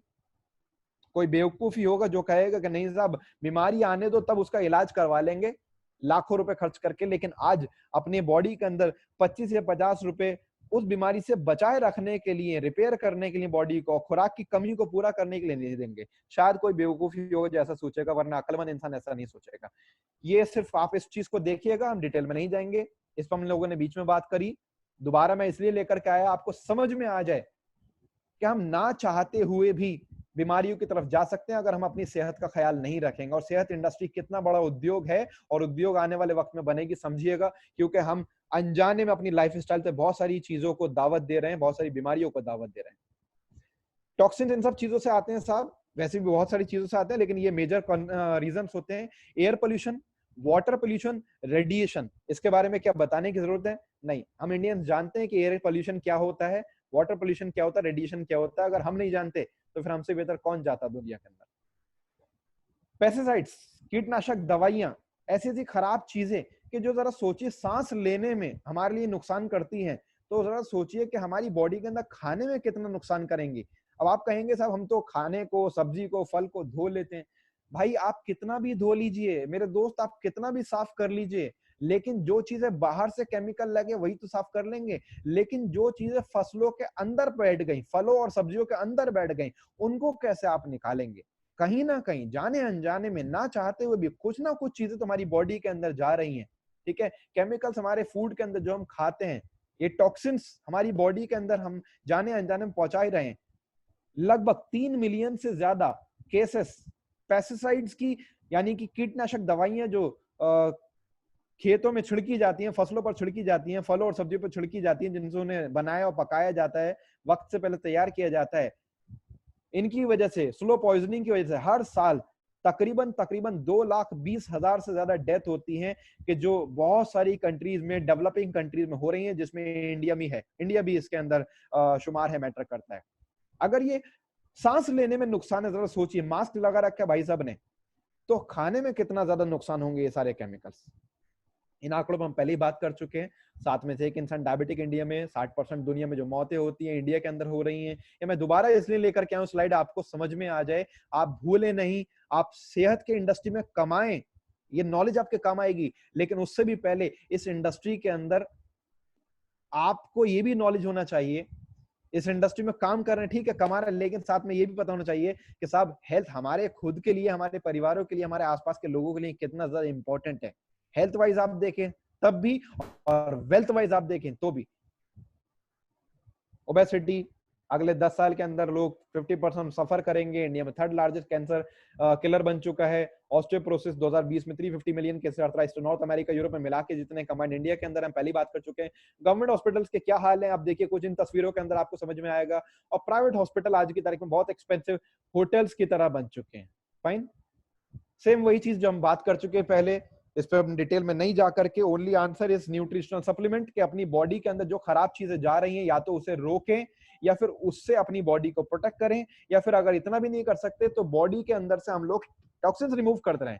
हर हफ्ते 2 हफ्ते में, हर महीने 2 महीने के अंदर अपनी बॉडी से टॉक्सिन्स बाहर निकालते रहें, बॉडी का डिटॉक्सिफिकेशन करते रहें। और बॉडी के अंदर जो भी डेफिशिएंसी हो रही है न्यूट्रिशन की, खान पान से जो क्वांटिटी कम हो रही है, क्वालिटी खराब हो रही है, उसको हम लोग डाइटरी सप्लीमेंट से, फूड सप्लीमेंट से हम पूरा करते हैं। लेकिन शर्त यह है कि वो सिर्फ सप्लीमेंट नहीं होने चाहिए, बल्कि न्यूट्रास्यूटिकल सप्लीमेंट होने चाहिए, यानी कि वो फूड सप्लीमेंट जो खुराक को भी पूरा करें, खुराक की कमी को भी पूरा करें, पोषक तत्वों की कमी को पूरा करें, और साथ ही साथ मेडिसिनल बेनिफिट भी हमारी बॉडी को दें। यानी कोई भी बीमारी अगर बॉडी में हो रही है, उससे हमारी बॉडी को बचाएं, मरम्मत करें, बट वो प्लांट बेस्ड होने चाहिए, नेचुरल होने चाहिए, scientific research and development based होने चाहिए, उनका कोई साइड इफेक्ट ना हो, क्लिनिकल ट्रायल होने चाहिए, प्राकृतिक होने चाहिए, हर्ब्स बेस्ड, प्लांट्स बेस्ड होने चाहिए। इन चीजों का खास ख्याल रखें। फाइन, सिर्फ डाइट से ही कुछ नहीं होगा सब, आप कितना भी पेट भर के खाना खा लीजिए, 3 टाइम खाना खा लीजिए, अच्छा खाना खा लीजिए, सप्लीमेंट भी है जरूरी, क्योंकि खुराक में आज वो ताकत है ही नहीं। फल, सब्जी, दालों, मसालों के अंदर वो ताकत नहीं है जो आज से 10, 20, 25 साल पहले हुआ करती थी। तो उस ताकत को पूरा करने के लिए, वो क्वांटिटी और क्वालिटी पूरा करने के लिए सप्लीमेंट तो चाहिए ही चाहिए। इस पर हम ऑलरेडी पहले बात कर चुके हैं।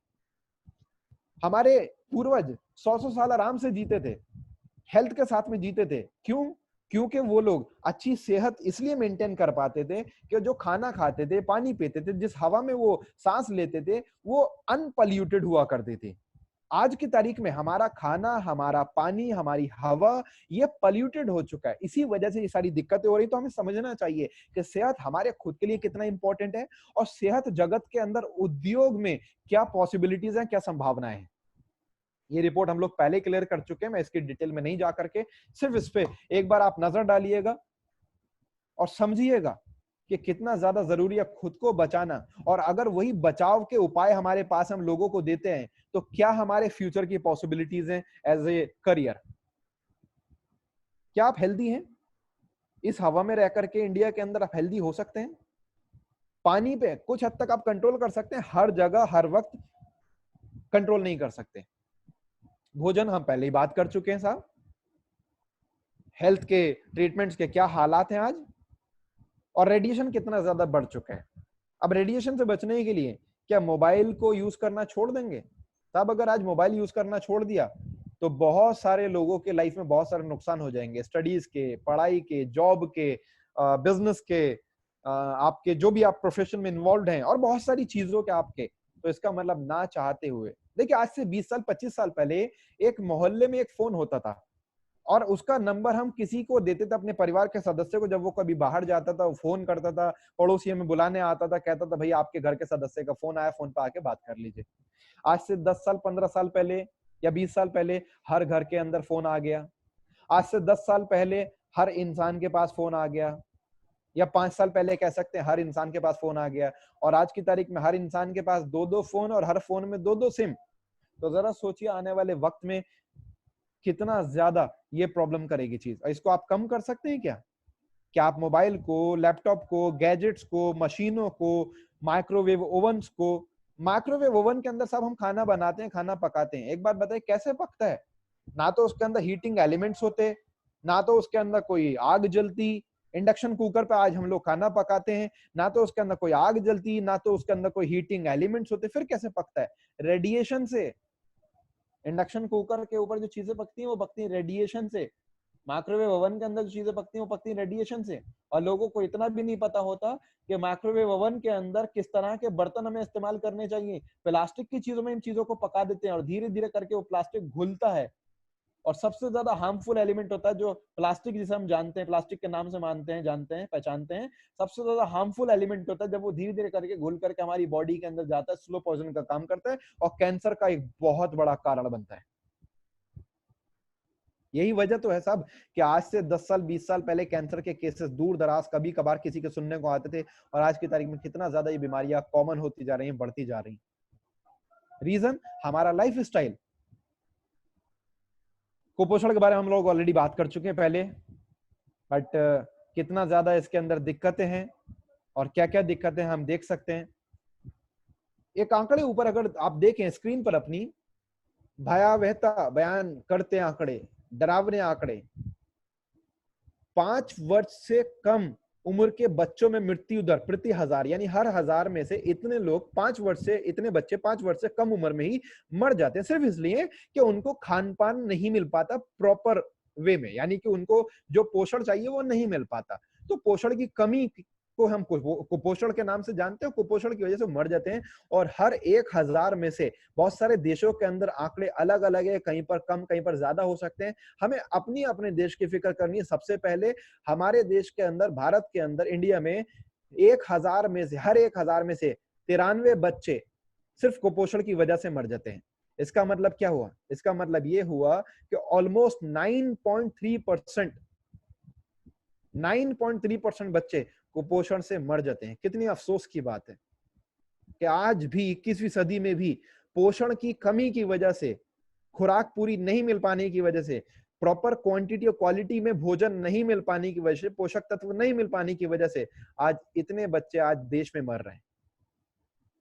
कोल्ड ड्रिंक स्टेटस सिंबल है साहब। ये आप लोगों में से बड़ी कड़वी बात बोलूं तो हो सकता है कुछ लोगों को बुरा लगे, कई बार हम ये बेवकूफी की हरकत करते हैं कि हम लोग टीवी पर ऐड देखते हैं, अक्षय कुमार, सलमान खान, रणवीर सिंह, रणबीर कपूर साहब, क्या क्लासी लोग हैं, क्या स्टैंडर्ड, भाई वाह, मजा आ गया।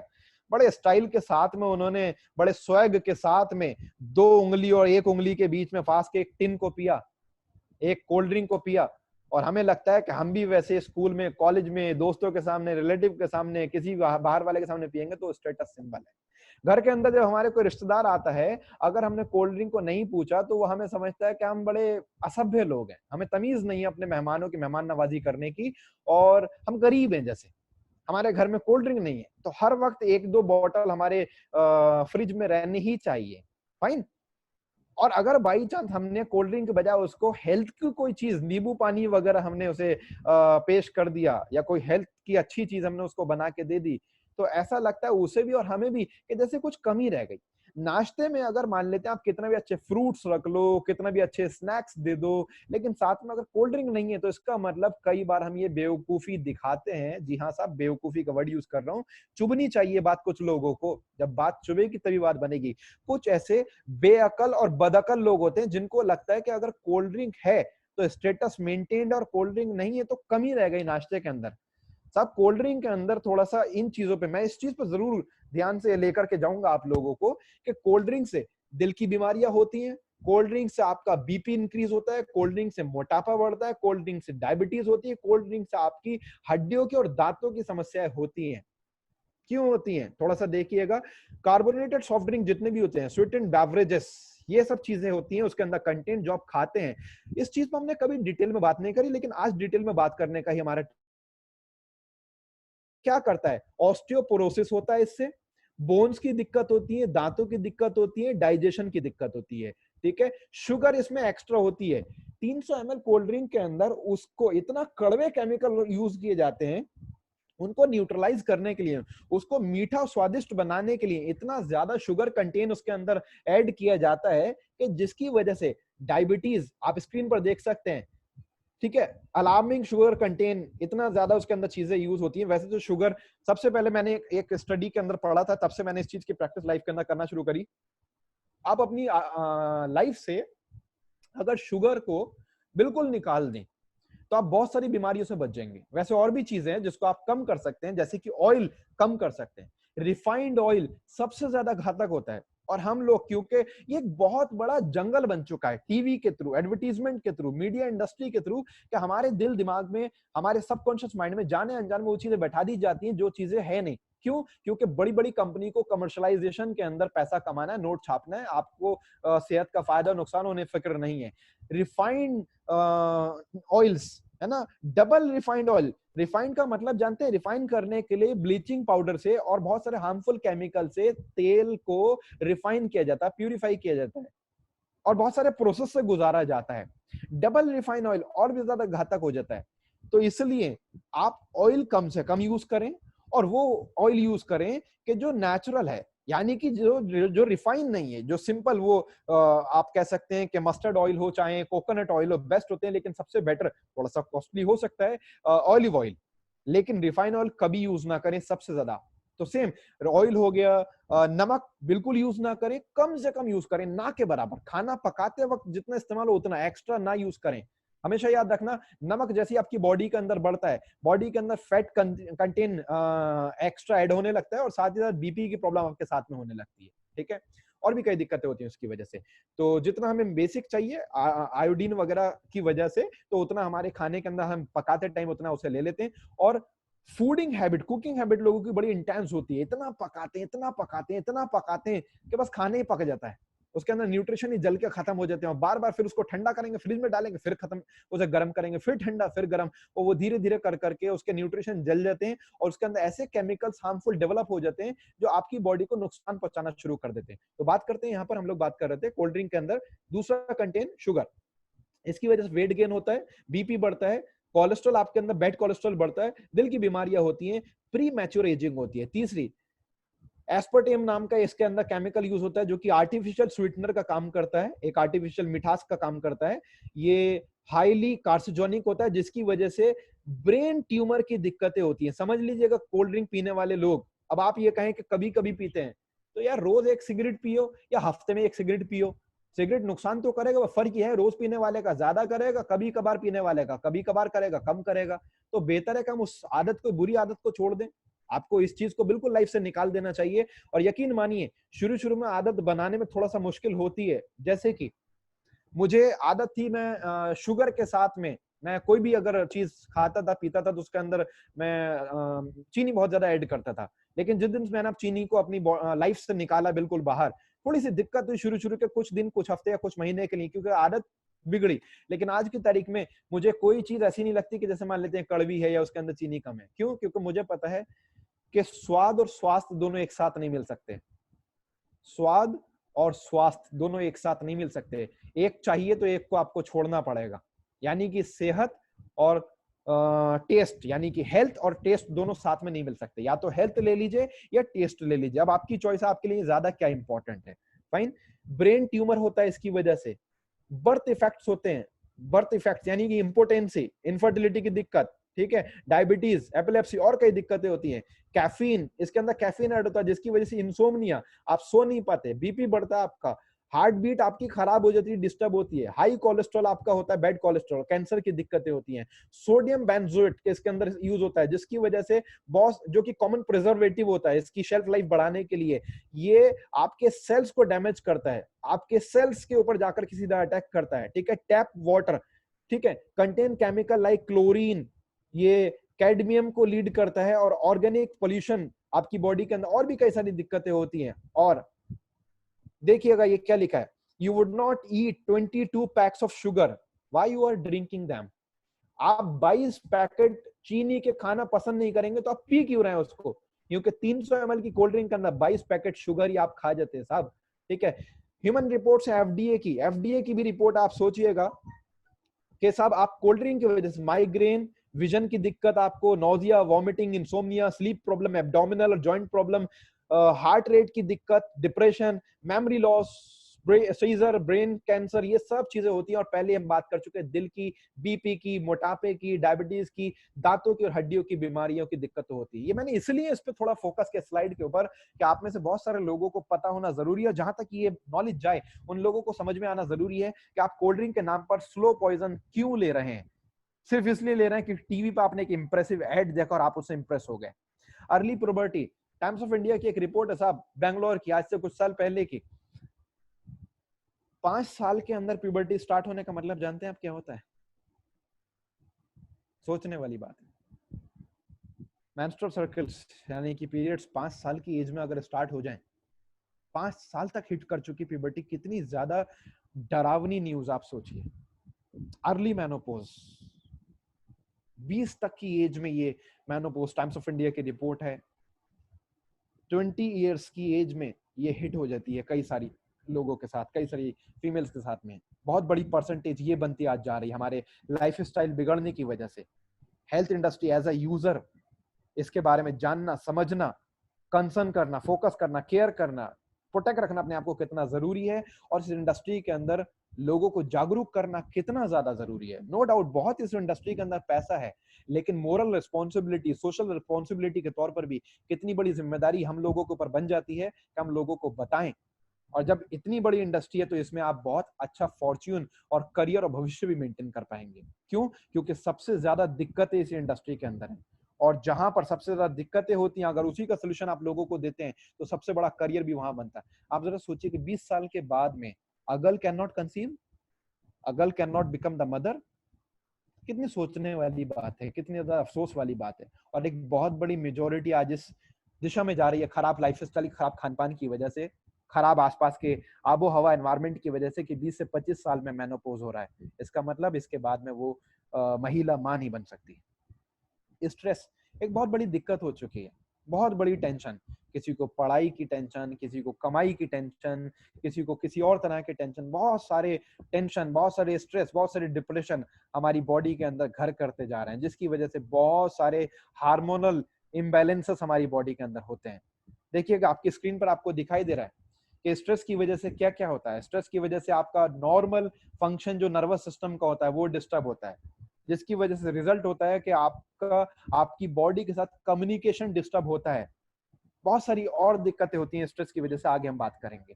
पहले क्या होता था, पहले इंसान लंबी उम्र जीता था और आखिर में जाकर के वो बीमार पड़ता था या फिर इस दुनिया से बिना बीमारी के जाता था। और आज की तारीख में लाइफ को हेल्दी वे में, अच्छे वे में, खुशियों के साथ, बिना बीमारियों के, फिटनेस के साथ, हेल्थ के साथ जो जी रहा है वो स्पैन बहुत छोटा हो चुका है, बहुत ही कम टाइम। और ज्यादा लंबा अरसा उसे जीना पड़ता है। बहुत ही कम उम्र में उसको घेर लेती हैं बीमारियां, दवाई, डॉक्टर, अस्पताल, disease, disorder, infection, flu, bacteria, viruses और बहुत सारी दिक्कतें। तो लाइफ स्पैन हेल्दी वे में जीने वाला छोटा हो चुका है। मींस पहले लोग लिविंग लॉन्ग और डाइंग शॉर्ट वाली फिलॉसफी में रहते थे, और आज की तारीख में living short and dying long हो चुका है। इसके बहुत सारे रीजन हमने पहले शेयर करे। कुछ रीजन ये भी हैं, जंक फूड हम लोग अपनी बॉडी के अंदर डालते हैं, जो हम खान पान के अंदर हिस्सा बना चुके हैं, उसके अंदर देखिए क्या क्या 6 केमिकल आपको यूज होते हुए दिखाई दे रहे हैं, जो पिज्जा के अंदर, बर्गर के अंदर इस्तेमाल होते हैं। और ये इतने हार्मफुल होते हैं कि इनके ऊपर कीड़े मकोड़े नहीं आते, दूर रहते हैं, मच्छर मक्खियां दूर रहते हैं इससे, इनकी हेल्थ शेल्फ लाइफ को बढ़ाने के लिए, फाइन, इनके पीरियड ऑफ टाइम को बढ़ाने के लिए। तो जरा सोचिए कि जो चीज मच्छर मक्खियों को दूर भगा रही है, कुछ तो ऐसे केमिकल उसके अंदर यूज किए होंगे। तो वो धीरे धीरे करके स्लो पॉइजन के तौर पर आपकी बॉडी में क्या करेगी, डिटेल में आप देख सकते हैं साहब। ये देखिएगा, ऊपर लिखा है sodium stearyl lactate, sodium stearyl lactylate. ये वो है, ये वो केमिकल है जो कि शैम्पू और सोप में पाया जाता है। डिटेल आप देख सकते हैं, शैम्पू में और सोप में उनको सॉफ्ट बनाने के लिए जो केमिकल यूज किया जाता है, वो आपके पिज्जा और बर्गर को सॉफ्ट बनाने के लिए इस्तेमाल किया जा रहा है। तो क्या आप शैम्पू और कंडीशनर के और सोप के केमिकल्स को यूज करना पसंद करेंगे? कभी शैम्पू खाया आपने? कभी कंडीशनर खाया आपने? कभी साबुन की टिकिया खाई है आपने? नहीं ना। तो फिर उनके केमिकल कैसे खा रहे हैं आप? क्योंकि आपको पता नहीं है। और अगर आज पता होने के बावजूद भी आप लाइफ में खाते हैं, तो इसका मतलब फिर हम जानबूझ करके अपने आप को बीमार बनाना चाहते हैं, और हमसे बड़ा बेवकूफ कोई नहीं। कैल्शियम डिसोडियम ईडीटीए, ये पाया जाता है स्किन के प्रोडक्ट के अंदर, बहुत सारे कंडीशनर के अंदर, बहुत सारे अलग अलग स्किन के प्रोडक्ट में, कॉस्मेटिक के प्रोडक्ट के अंदर वो इसके अंदर यूज किया जाता है। फ्लेवर प्रोटेक्टेंट का काम करता है ये फास्ट फूड्स के अंदर, सॉस में, बहुत सारे अलग अलग आप कह सकते हैं कि चीजों को बनाने के लिए और सजाने के लिए इस्तेमाल किया जाता है पिज्जा और बर्गर और जंक फूड के अंदर। Fine. Next, ammonium glycyrrhizin. Next, ये केमिकल आपका पाया जाता है फेशियल मास्क वगैरह में, और इससे क्या होता है, इसको फ्लेवर एनहेंस करने के लिए फ्लेवरिंग एजेंट के तौर पे सरफेस के ऊपर इसको यूज किया जाता है इन सब चीजों के अंदर। नेक्स्ट केमिकल डिसोडियम फॉस्फेट, ये पाया जाता है आपका मस्कारा और माउथ वॉश के अंदर, और ये फूड प्रिजर्वेटिव का काम करता है इन सब चीजों के अंदर। प्रोपिलीन ग्लाइकोल, ये पाया जाता है आपका शैम्पू, माउथ वॉश और हैंड सैनिटाइजर्स के अंदर, जो कि आज की तारीख में सबसे ज्यादा फास्ट फूड्स के अंदर इस्तेमाल किया जाता है उनके टेस्ट को बेटर करने के लिए। बेंजोइल पेरोक्साइड, ये पाया जाता है आज, और जबकि देखिए लिखा भी है recently ban in China, China के अंदर और बहुत सारे और भी कंट्रीज के अंदर ये बैन किया जा चुका है। लेकिन इंडिया के अंदर होता क्या है, और इंडिया के अलावा बहुत से देशों के अंदर आप सिर्फ लाइसेंस ले लीजिए, आप टैक्स पे कीजिए, उसके बाद में आप चाहे कुछ भी बेचिए। एक एग्जांपल मैं आपको क्लियर करूं, अगर आपके पास में लाइसेंस नहीं है तो आटा बेचना भी गैर कानूनी है, और अगर आपके पास लाइसेंस और आप टैक्स पे कर रहे हैं तो आप शराब को भी कानूनी तरीके से बेच पा रहे हैं। तो इसका मतलब साहब यहाँ पे आपको अपनी सेहत का खुद ही ख्याल रखना पड़ेगा, अपने परिवार की सेहत का खुद ही ख्याल रखना पड़ेगा, कोई भी दूसरा ख्याल नहीं रखेगा, और किसी और से आप उम्मीद भी नहीं कर सकते, वो चाहे कोई भी हो। फाइन। एक्ने क्रीम के अंदर जरा सोचिए कितनी गंदगी वाली बात है कि पिंपल और एक्ने क्रीम के अंदर जो चीज इस्तेमाल की जाती है, वो आज की तारीख में इस्तेमाल की जाती है व्हाइट ब्रेड या व्हाइट सिंपली व्हाइटनेस के लिए, मेंटेन करने के लिए हमारे फूड प्रोडक्ट्स के अंदर। नेक्स्ट, विटामिन और मिनरल्स की कमी, विटामिन और मिनरल की क्या जरूरत हम अच्छे से जानते हैं, इस पर हम ज्यादा डिटेल में नहीं जाएंगे, इसकी इंपॉर्टेंस क्या है इस पे भी बहुत डिटेल में नहीं जाएंगे। एक मैंने आपकी स्क्रीन पर क्लियर करा, आप स्क्रीनशॉट चाहें तो ले सकते हैं इस स्क्रीन का एंड इस स्क्रीन का भी। जैसे कि सामने आपको लिखा है maintenance of skin, bones, mucus and membranes, hair and vision, energy के लिए, अच्छे से नर्वस सिस्टम के सही प्रॉपर सिस्टम के लिए, एनर्जी के लिए, आपको आरबीसीज मेंटेनेंस के लिए, फॉर्मेशन के लिए। ये क्या है इसकी डिटेल में मैं ज्यादा नहीं जाऊंगा, आगे बढ़ेंगे, नेक्स्ट में हम इसकी बात करेंगे। बच्चों की अच्छी ग्रोथ के लिए, आपकी बॉडी की वाइटालिटी के लिए, और इन्फेक्शन से बचाए रखने के लिए, और आपकी बॉडी के बहुत सारे रिएक्शंस के लिए, अलर्ट बनाने के लिए, अटेंटिव बनाने के लिए, बहुत सारे आपकी बॉडी के फ्लूइड्स के लिए, बैलेंस करने के लिए, हार्मोनल बैलेंस के लिए विटामिन और मिनरल्स चाहिए चाहिए। ये अलग अलग फॉर्म में अलग अलग विटामिन है, इसका स्क्रीनशॉट भी आप लोग ले सकते हैं। बाकी डिटेल बाद में आप देख सकते हैं कि कौन कौन सा विटामिन कौन कौन से एज ग्रुप में कितने कितनी क्वांटिटी में हमें चाहिए। और अगेन क्वालिटी उसकी अच्छी होनी चाहिए, नेचुरल होनी चाहिए, प्लांट बेस्ड होना चाहिए, नेचुरल एक्सट्रैक्टेड होना चाहिए।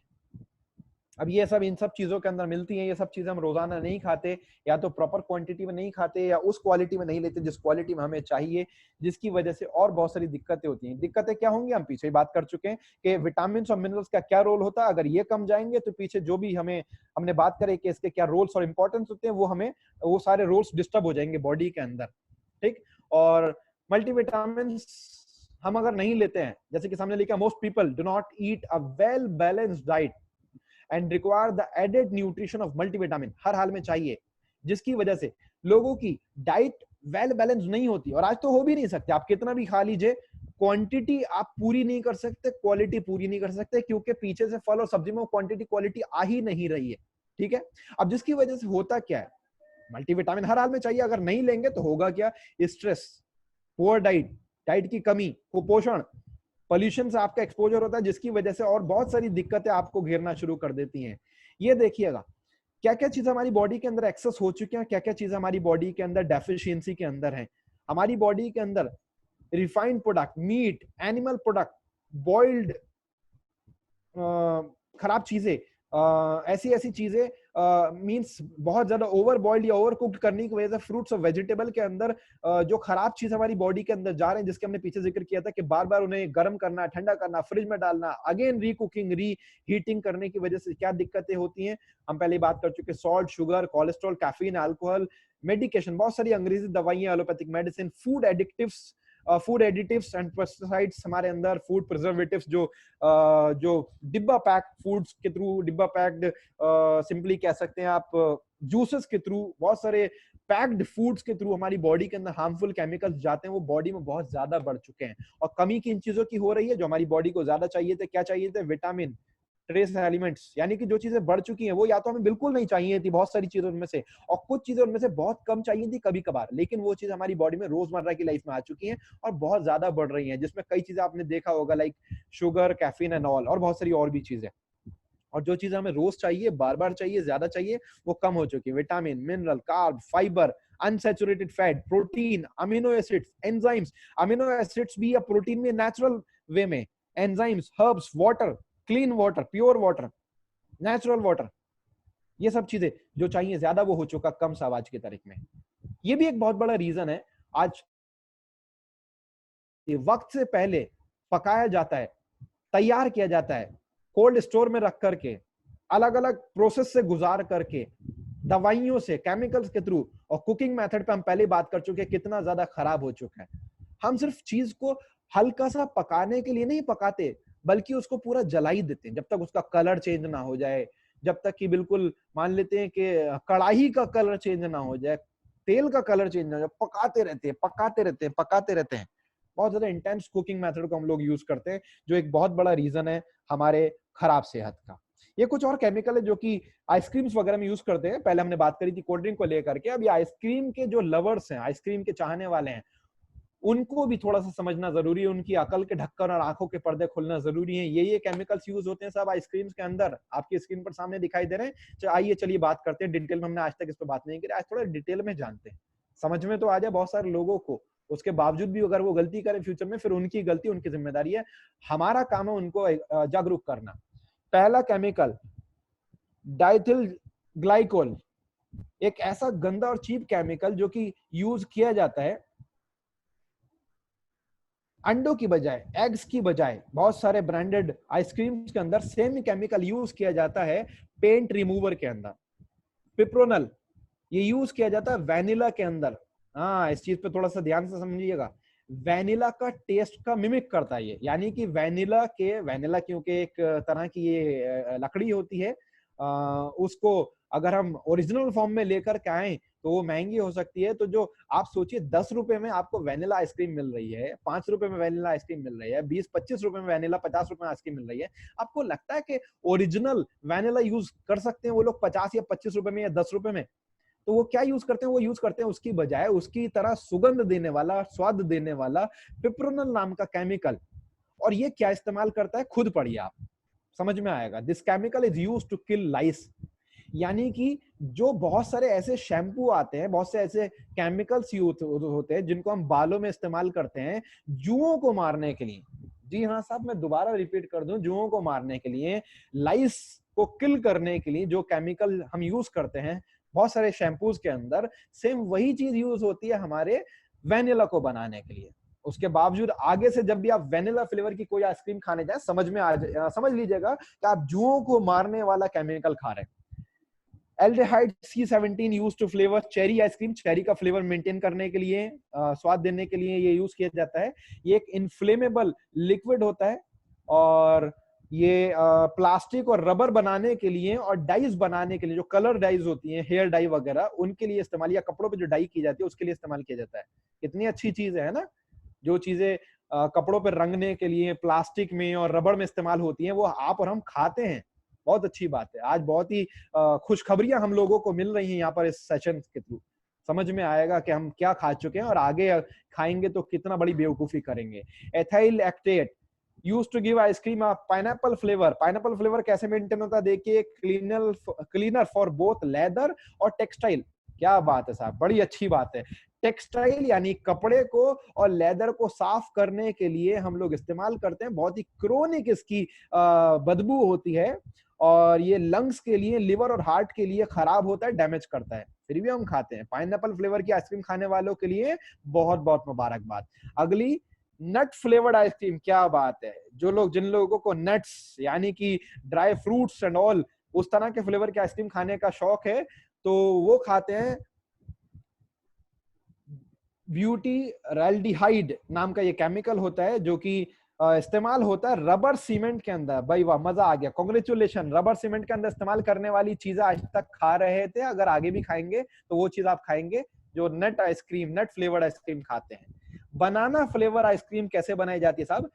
एमिलैक्टेट, एमाइलेसिटेट नाम का ये फ्लेवर होता है, ये केमिकल होता है, ये बनाना फ्लेवर मेंटेन करता है और ये ऑयल पेंट सॉल्वेंट में काम में आता है। भाई वाह, मजा आ गया। ओके, स्ट्रॉबेरी फ्लेवर, हाँ ये फ्लेवर बड़ा पसंद है, बहुत सारे लोगों को पसंद होता है ना। बहुत सारे बच्चे इस चीज की जिद करते हैं और हम बच्चों की, घर के अपने छोटे बच्चों की जिद पूरा करने के लिए दे देते हैं। कितने बड़े दुश्मन है हम लोग। हाँ?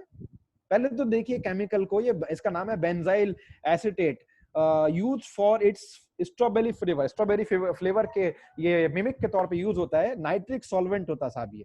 अब जरा सोचिए, हमारे घर के बच्चे या हम लोग या कोई भी अगर आइसक्रीम की डिमांड करता है, हम उसे समझाने के बजाय, ये स्क्रीनशॉट ले लीजिएगा, ये इसको जब भी आगे आप आइसक्रीम का दिल चाहे एक बार पढ़ लीजिएगा, या अगर कोई आपके लिए आइसक्रीम से जिद करे उसे समझाइएगा।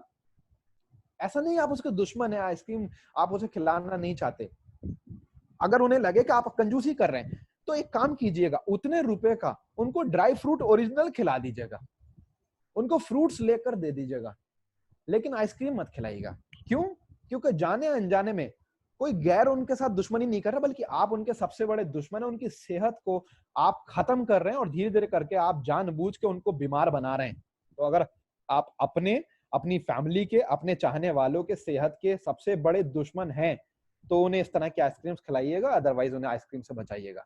मेडिसिन कितनी ज्यादा हमारी नुकसान कराती है हमारी सेहत का, इसके बारे में देखो बताने की जरूरत नहीं, हम अच्छे से जानते हैं।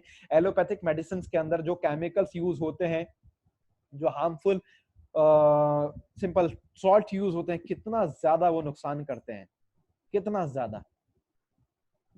मजबूरी में, ऑपरेटिव केसेस में, सर्जरी के केसेस के अंदर अगर कोई मजबूरी में लेता फॉर द टाइम बीइंग, वैसे तो वो भी तब भी गलत है। अगर सब्स्टिट्यूट हो तो सब्स्टिट्यूट को चुने, लेकिन पता चले कि सर के दर्द के लिए, टांग के दर्द के लिए, पेट के दर्द के लिए, सर्दी जुकाम खांसी के लिए, बुखार के लिए, हमने जरी सी कोई दिक्कत हुई, हमने घर के अंदर दवाइयों की एक छोटी मोटी, मान लेते केमिस्ट की एक शॉप या एक थोड़ा सा एक स्टोर या डब्बा वब्बा तो सभी के घरों के अंदर होता है। जरी सी दिक्कत हुई, मुंह में डाली एक एलोपैथिक मेडिसिन। मैं ये नहीं कहता कि आप पेन को बर्दाश्त करें, बट उसका नेचुरल सब्स्टिट्यूट भी हो सकता है, आयुर्वेदिक सब्स्टिट्यूट भी हो सकता है, आयुर्वेदिक सोल्यूशन भी हो सकता है। क्यों हम एलोपैथ की तरफ एकदम से जाते हैं और हद से ज्यादा उसको अपनी लाइफ का हिस्सा बनाते हैं, जबकि हम जानते हैं कि ये धीरे धीरे करके स्लो पॉइजन की तरह हमारी बॉडी का नुकसान करते हैं और किडनी, लीवर, हार्ट को डैमेज करते हैं। ये बिल्कुल सही आंकड़े हैं साहब। बूढ़े होते युवाओं के घुटने, ऐसा नहीं है कि आज की तारीख में सिर्फ बूढ़ों के घुटने आज बूढ़े हो रहे हैं, युवाओं के घुटने बूढ़े हो रहे हैं। जवानों के घुटनों में भी वो वाली ताकत नहीं रही। दर्द होता है, जलन होती है, सूजन होती है, गठिया की तरफ को हम बढ़ रहे हैं। ल्यूब्रिकेशन कम हो रहा है, सूख रहा है, कार्टिलेज घट रहा है, घिस रहा है, हड्डियां घिस रही हैं, गठिया की तरफ को जा रहे हैं, और बड़ी दिक्कतें होती हैं। रीजन क्या है? क्योंकि खान पान से जो चीज हमें चाहिए, जो हड्डी को बनाए, हड्डी को मजबूत करे, कार्टिलेज डेवलप करे, कार्टिलेज को प्रोटेक्ट करे, लुब्रिकेशन को प्रोटेक्ट भी करे और डेवलप भी करे, वो चीजें हमारी बॉडी के अंदर है ही नहीं, खाने से जा ही नहीं रही है। या तो खुराक की कमी हो रही है क्वांटिटी की, या जो हम खा रहे हैं उसमें क्वालिटी खराब हो रही है। तो इसका मतलब कहीं ना कहीं हमें ऐसे न्यूट्रास्यूटिकल या ऐसे फूड सप्लीमेंट्स या ऐसे आयुर्वेदिक और नेचुरल सोल्यूशन यूज करने पड़ेंगे कि जो उन चीजों की पूर्ति करें और घुटनों के दर्द से हम लोग बचें और हमारे घुटने बूढ़े ना हो। बट वो चीजें नेचुरल होनी चाहिए, साइंटिफिक बेस्ड होनी चाहिए, उनका कोई हार्मफुल साइड इफेक्ट नहीं होना चाहिए। 10 साल में 1.5 गुना हुए दिल के रोगी, पिछले 10 साल के अंदर दिल के रोगी 1.5 गुना हो चुके हैं। पहले जितने थे उससे ज्यादा 10 गुना बढ़ चुके हैं। अगले 10 साल में जब ये 1.5 गुना या 2 गुना होंगे, क्या गारंटी है आपका या आपके परिवार के किसी इंसान का इसमें नंबर नहीं लगेगा, अगर आपने खराब लाइफ स्टाइल अगले 10 साल भी रखा तो, आने वाले फ्यूचर में भी रखा तो इसलिए खुद को बचाना भी जरूरी है, लोगों को जागरूक करना जरूरी है। और इस इंडस्ट्री में आप कितना भी लोगों को जागरूक कर लीजिए, फिर भी एक बहुत बड़ी परसेंटेज होगी जो नहीं रोकेंगे अपने आप को आइसक्रीम खाने से, हार्मफुल चीजों में इन्वॉल्व होने से, कोल्ड ड्रिंक पीने से, क्वांटिटी प्रॉपर मेंटेन करने से, क्वालिटी को सही से रखने से, अपनी बॉडी को खराब चीजों से, नुकसानों से बचाने से, बॉडी से टॉक्सिन्स को बाहर निकालने से, डिटॉक्सिफाई करने से वो लोग नहीं रोकेंगे, नहीं अच्छे लाइफ स्टाइल या अच्छे आदतें बनाएंगे। तो जब प्रॉब्लम में आएंगे तो फिर किसकी जरूरत पड़ेगी उनको आने वाले वक्त में? हेल्थ प्रोफेशनल्स की। इसका मतलब हेल्थ क्राइसिस, कितना भी आप लोगों को हेल्थ को लेकर एजुकेट कर लीजिए, कुछ लोग परसेंटेज बढ़ेगी, आई एक्सेप्ट, आई एग्री, कुछ लोग अवेयर होंगे, पहले से ज्यादा लोग अवेयर होंगे, लेकिन पहले से ज्यादा साइंस भी तरक्की करेगी, ज्यादा गाड़ियां होंगी, मोटर गाड़ियां होंगी, फैक्ट्रियां होंगी, मोबाइल्स बढ़ेंगे, टावर्स बढ़ेंगे, विज्ञान बढ़ेगा, उन्नति बढ़ेगी, पोल्यूशन बढ़ेगा, और इन सब के साथ में इन सब के बाय डिफॉल्ट साइड इफेक्ट्स बढ़ेंगे, आफ्टर इफेक्ट बढ़ेंगे, बीमारियां बढ़ेंगी। तो उन चीजों का सोल्यूशन देने वाले प्रोफेशनल्स की डिमांड बढ़ेगी, आप सब लोगों की डिमांड बढ़ेगी, जो लोग हेल्थ एंड वेलनेस इंडस्ट्री के अंदर, नेटवर्किंग, डायरेक्ट सेलिंग इंडस्ट्री के अंदर सामी बिजनेस के साथ जुड़े हुए, सामी डायरेक्ट के साथ जुड़े हुए। क्योंकि इस इंडस्ट्री के अंदर हम लोग सबसे बेहतरीन फास्टेस्ट ग्रोइंग इंडस्ट्री के अंदर है, नेटवर्क मार्केटिंग इंडस्ट्री, जिसको हम नेटवर्किंग कहते हैं। इस पर हम पहले ही चर्चा कर चुके हैं, आप लोग अच्छे से जानते होंगे। अगर इसके बारे में नहीं जानते तो जो नए लोग हैं वो उनसे बात कर सकते हैं, उनसे जान सकते हैं कि जिन्होंने उनको इस बारे में बताया, ये सेशन उनको जिन्होंने भेजा। दूसरा, हेल्थ एंड वेलनेस इंडस्ट्री सबसे बेहतरीन और सबसे बड़े पैसे वाली इंडस्ट्री है, और उस इंडस्ट्री के अंदर सबसे ज्यादा नेचुरली इन्वेंशन, मैं प्रोडक्ट नहीं बोल रहा हूं यहाँ पे, मैं बोल रहा हूँ इन्वेंशन, यानी कि आविष्कार, सिर्फ उत्पाद नहीं बल्कि आविष्कार प्रोवाइड करने वाली, वो जिनके ऊपर बहुत ही स्ट्रॉन्ग साइंस है, रिसर्च एंड डेवलपमेंट है, जो कि प्लांट और हर्ब बेस्ड है, ऐसी चीजें देने वाली सबिंसा कॉर्पोरेशन की रिसर्च बेस्ड, सामी लैब्स वर्ल्ड वाइड की रिसर्च बेस्ड चीजें देने वाली सामी डायरेक्ट एक ऐसी साइंटिफिक कंपनी, जो मार्केट की जो परचूनी की दुकान चलाने वाली कंपनियां हैं, किराना स्टोर टाइप की कंपनियां, उनसे बहुत अलग है, बहुत ऊपर है, बहुत बेहतर है। क्योंकि हम सिर्फ ऐसा नहीं कि कोई भी चीज कहीं से भी उठाई और दे दी, हम रिसर्च करते हैं, डेवलप करते हैं, चीजों को देखते हैं, स्टडी करते हैं, और उसके बाद पता करते हैं कि इसमें से क्या चीज आपके फायदे की है, कितना उसका अमाउंट होना चाहिए, स्टैंडर्ड डोज होनी चाहिए। तो इसका मतलब हेल्थ विज्ञान के अंदर, सेहत के इस आप कह सकते हैं क्षेत्र के अंदर हमसे ज्यादा बेहतर, हमसे ज्यादा बढ़िया कोई और ऑर्गेनाइजेशन नहीं है और ना हो सकती है। क्योंकि जितना ज्यादा बड़ा हमारा वकार और साम्राज्य है, उसके आसपास भी कोई नहीं भटकता। और जब तक आने वाले 10, 20, 25, 50 साल में उस लेवल तक भटकेगा, तो हम कौन सा हाथ पे हाथ धरे बैठे, हम कौन सा सो रहे हैं? हम तो ऑलरेडी उनसे 50 गुना, 100 गुना, 500 गुना, 1000 गुना आगे निकल चुके होंगे। नेक्स्ट देखिएगा चीज साहब, राजधानी का हर 5वां व्यक्ति हाई ब्लड प्रेशर का शिकार। जी हाँ, राजधानी का हर 5वां व्यक्ति हाई ब्लड प्रेशर का शिकार। डोले शोले का शॉर्टकट यानी किडनी प्रॉब्लम। आज लोग सेहत बनाना चाहते हैं, आज लोग बॉडी बनाना चाहते हैं, आज लोग फिट दिखना चाहते हैं, अच्छे दिखना चाहते हैं, लुक्स बेटर करना चाहते हैं, जिम जाते हैं, अलग अलग तरह की एक्सरसाइजेस करते हैं, योगा हो, जिमिंग हो, और अलग अलग तरह से। उसके लिए क्या यूज करते हैं? वो यूज करते हैं हार्मफुल केमिकल्स। वो यूज करते हैं हार्मफुल प्रोटीन, वो यूज करते हैं ऐसे प्रोटीन या ऐसे सप्लीमेंट जो किडनी, लिवर, हार्ट को दिक्कत करते हैं, सबसे ज्यादा किडनी को खराब कर देते हैं, क्योंकि उनके अंदर होता है डेक्सोना, उनके अंदर होता है स्टेरॉइड, उनके अंदर होते हैं ऐसे हार्मफुल केमिकल जो आपकी किडनी के ऊपर सबसे ज्यादा जाके अटैक करते हैं, दुश्मन बन जाते हैं। तो इसलिए प्रोटीन हमें वो यूज करना चाहिए कि जो नेचुरल हो, जो साइंटिफिक रिसर्च बेस्ड हो, जो डाइजेस्टिव इंटॉलरेंस बेस्ड हो, यानी कि जो आपकी बॉडी के अंदर बॉडी डाइजेस्ट कर सके। अगर एक्सेसिव बॉडी के अंदर प्रोटीन जाए तो बॉडी के अंदर कोई प्रॉब्लम ना हो, पथरी ना हो, ऐसी साइंस बेस्ड हो, नेचुरल हो, नेचर से निकला हो, प्लांट बेस्ड हो, ये सब चीजें जो चीजें प्रोवाइड कराता है सामी डायरेक्ट बाय सामी लैब्स। इन सब चीजों का ख्याल रखना बहुत जरूरी है। प्रदूषित हवा बना रही लखनऊ वासियों को चिड़चिड़ा, हकीकत। और सिर्फ लखनऊ की बात क्यों करें, लखनऊ की एक कटिंग है इसलिए हमने लखनऊ का नाम लिया यहाँ पर, अदरवाइज हर शहर के अंदर आज ये समस्या बन चुकी है। पॉल्यूशन एक बहुत बड़ा आप कह सकते हैं कि हेल्थ का दुश्मन बन चुका है हमारी पूरी इंडिया के अंदर। अब मेरा सवाल आप लोगों से, डू यू नो नाउ, क्या अब आप जानते हैं what we should eat daily, कि हमें क्या रोजाना खाना चाहिए, किस तरह की हमें लाइफ स्टाइल को अपनाना चाहिए, बॉडी के अंदर जो खुराक की कमी हो रही है उसको कैसे पूरा करें, जो क्वालिटी खराब हो रही है उसको कैसे मेंटेन करें, बॉडी को अगर कोई चीज हम जाने से नहीं रोक सकते तो बॉडी को कैसे मजबूत बनाएं कि वो बॉडी उससे इफेक्टेड ना हो, अफेक्टेड ना हो, बीमार ना पड़े, इम्यूनिटी स्ट्रांग रहे, प्रिवेंट रहे, प्रोटेक्ट रहे। और टाइम टू टाइम, हर हफ्ते 2 हफ्ते या फिर हर महीने 2 महीने में अपनी बॉडी की इंटरनल क्लींजिंग या डिटॉक्सिफिकेशन कैसे करें। ये मुझे उम्मीद है कि इस सेशन के अंदर बहुत सारी बातें आपके साथ क्लियर हुई होंगी। कोई और क्वेश्चन आपका अगर होता है तो आप, जिसने भी आपको इस सेशन के बारे में बताया, या आप किसी भी सामियन से, सामी बिजनेस के किसी भी हेल्थ प्रोफेशनल से आप पूछ सकते हैं, या जिसने भी आपको ये सेशन भेजा आप उनसे ज्यादा जानकारी ले सकते हैं। लेकिन मैं उम्मीद करता हूं कि काफी सारी चीजें आपको आज के इस सेशन के अंदर क्लियर हुई होंगी। अगले 5 मिनट के अंदर हम इस सेशन को ओवर करेंगे, कुछ जरूरी बातों के ऊपर थोड़ा सा रिकॉल करके, और उन चीजों को थोड़ा सा जरूरी आप कह सकते हैं कि थोड़ा सा जिक्र करके।